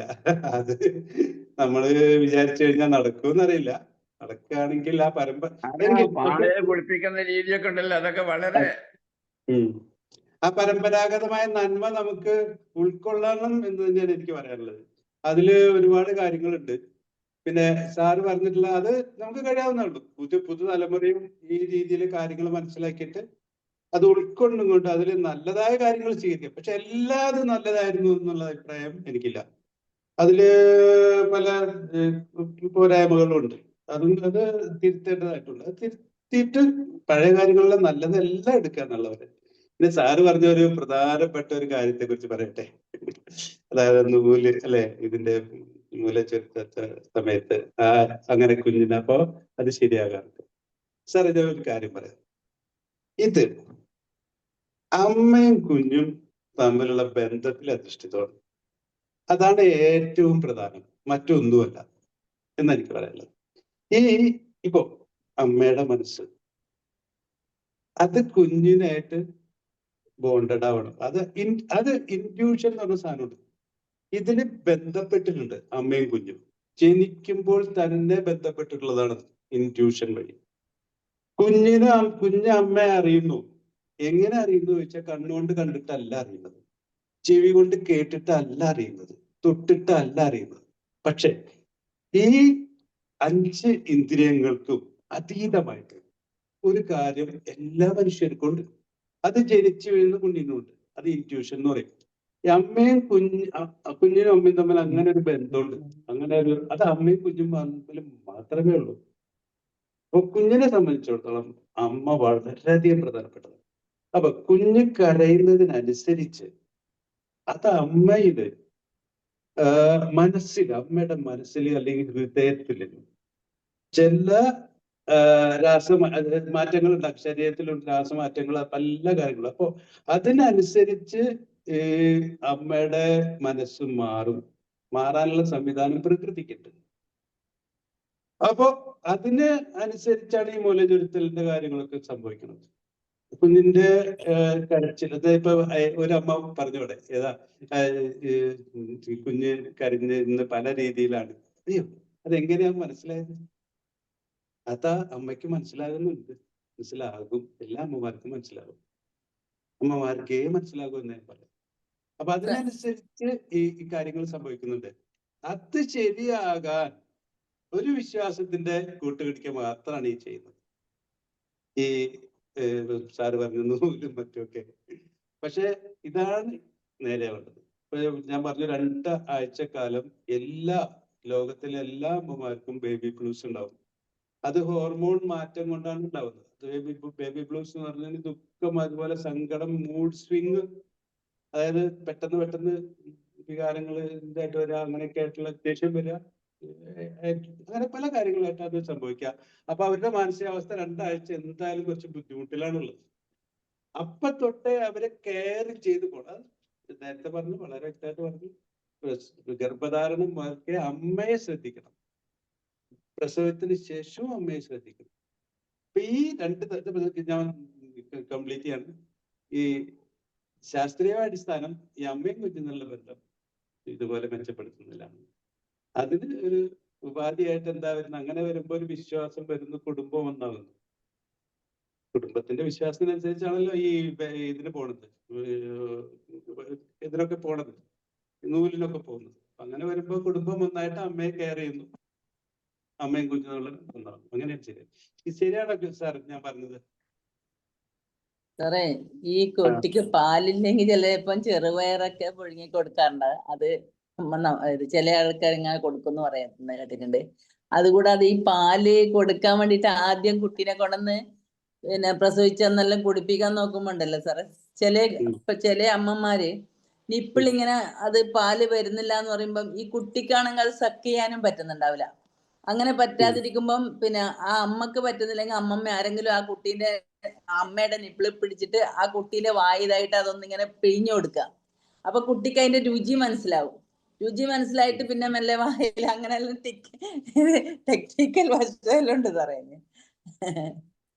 അപ്പൊ ഞാൻ പറഞ്ഞത് മാം, ഞാൻ ആ റിഫ്ലക്സുകളെ കുറിച്ച് പറഞ്ഞല്ലോ. കുഞ്ഞിന് അതിനുള്ള സിദ്ധിയുണ്ട്. അപ്പൊ കുഞ്ഞിന് അതിന്റെ ആ സിദ്ധിക്ക് അനുസരിച്ച് നമ്മൾ മുന്നോട്ട് പോയി കഴിഞ്ഞാല് അത് കറക്റ്റ് ആവേണ്ട വിഷയമായിരുന്നുള്ളൂ. അപ്പൊ അവിടെ ആ റിഫ്ലക്സുകളുടെ പ്രവർത്തനത്തിന് ഒരു തടസ്സം വന്നിട്ടുണ്ട്. അതുകൊണ്ടാണ് ഈ പാല് തീണ്ടൊക്കെ വരുന്നത്. ആ സ്വാഭാവികതയ്ക്ക് എന്തോ തടസ്സം അവിടെ വന്നിട്ടുണ്ട്. ഞാൻ അതിനെ കുറിച്ചാണ് നേരത്തെ പറഞ്ഞത്. ഈ റിഫ്ലക്സ് എന്നുള്ള കാര്യത്തെ കുറിച്ച് അറിയണം. അപ്പൊ അവിടെ അതാണ് ഇങ്ങനെയൊക്കെ ചെയ്യേണ്ടി വരുന്നത്. മധുരം അറിയണ്ട, മധുരം അറിയും കുഞ്ഞിന്. ഞാൻ പറഞ്ഞല്ലോ, മധുരം അറിയും. ആ പ്രായത്തിലോ കുഞ്ഞിന് മധുരം ടേസ്റ്റ് അതൊക്കെ കാര്യങ്ങളൊക്കെ അറിയും. അപ്പൊ അതാണ് ഞാൻ പറഞ്ഞത്. അതാണ് മനസ്സിലാക്കുക. റിഫ്ലക്സുകളെ കുറിച്ച് നമുക്ക് അറിയേണ്ടതായിട്ടുണ്ട്.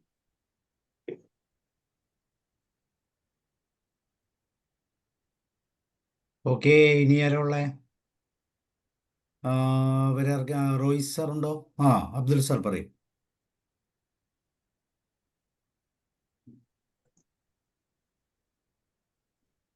കേൾക്കുന്നില്ലല്ലോ, സൗണ്ട് ഇല്ലല്ലോ.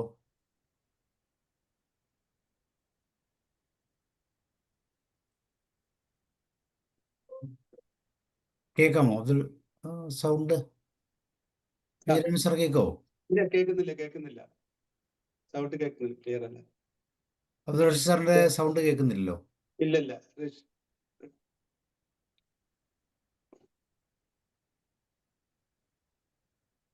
ഒന്ന് റീജോയിൻ ചെയ്യുന്നതായിരിക്കും നല്ലതെന്ന് തോന്നുന്നു. റോയ് സാറെ കേൾക്കാമോ?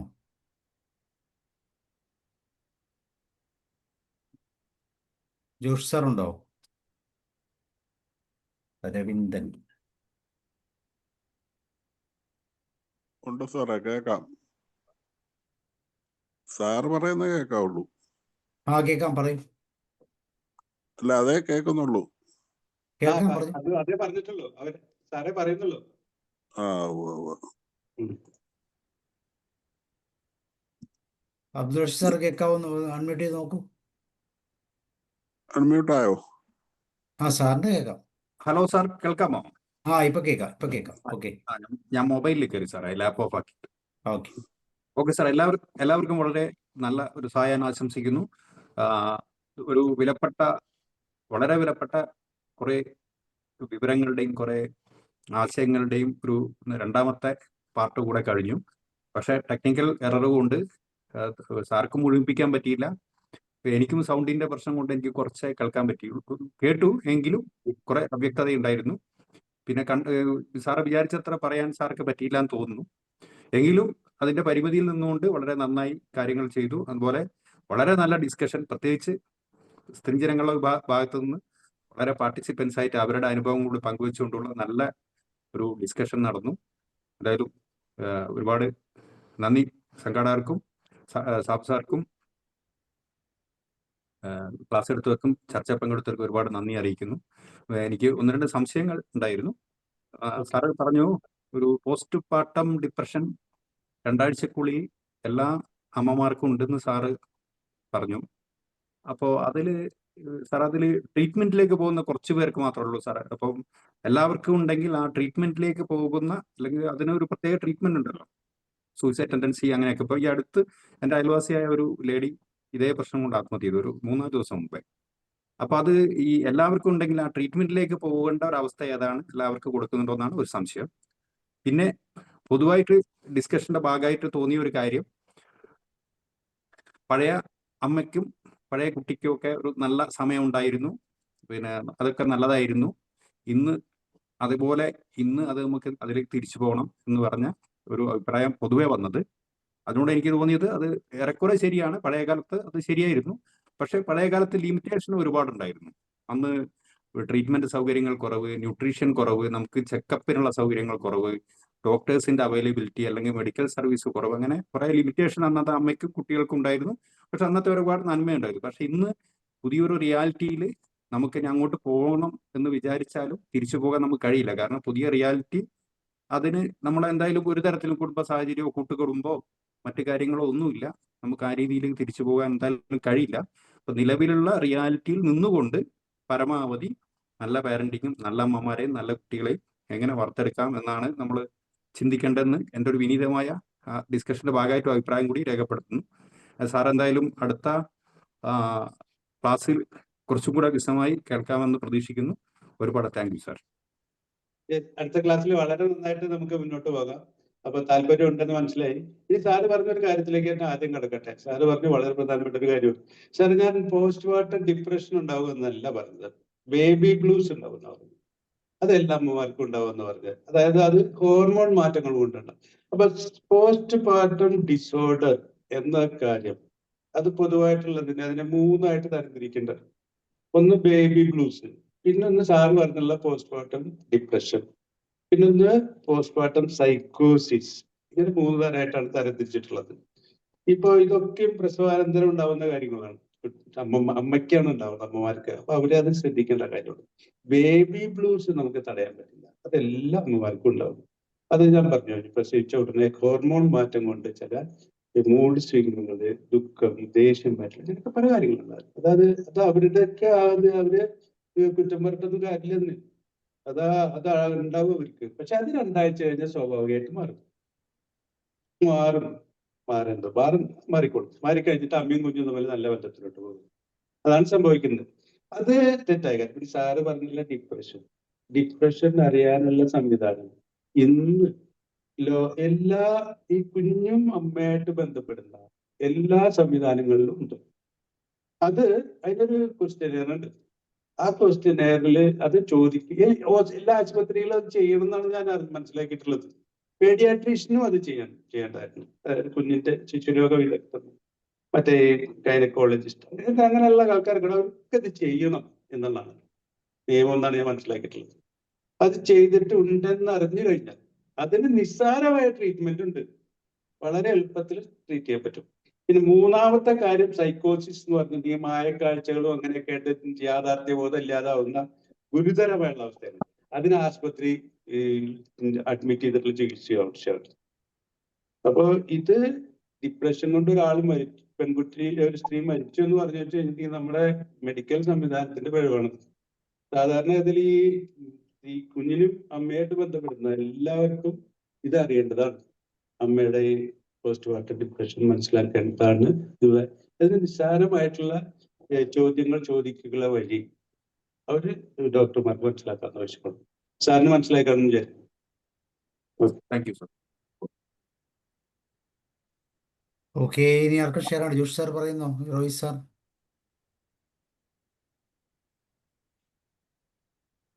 ഓക്കെ, അപ്പോൾ നമുക്ക് വൈൻഡപ്പ് ചെയ്യാം. Vijayaraman sir, thank you. അപ്പോൾ അടുത്ത സെഷൻ നമുക്ക് അടുത്ത ആഴ്ച വീണ്ടും കണ്ടിന്യൂ ചെയ്യാം. Okay, thank you and good night. Sir. Okay. ശരി.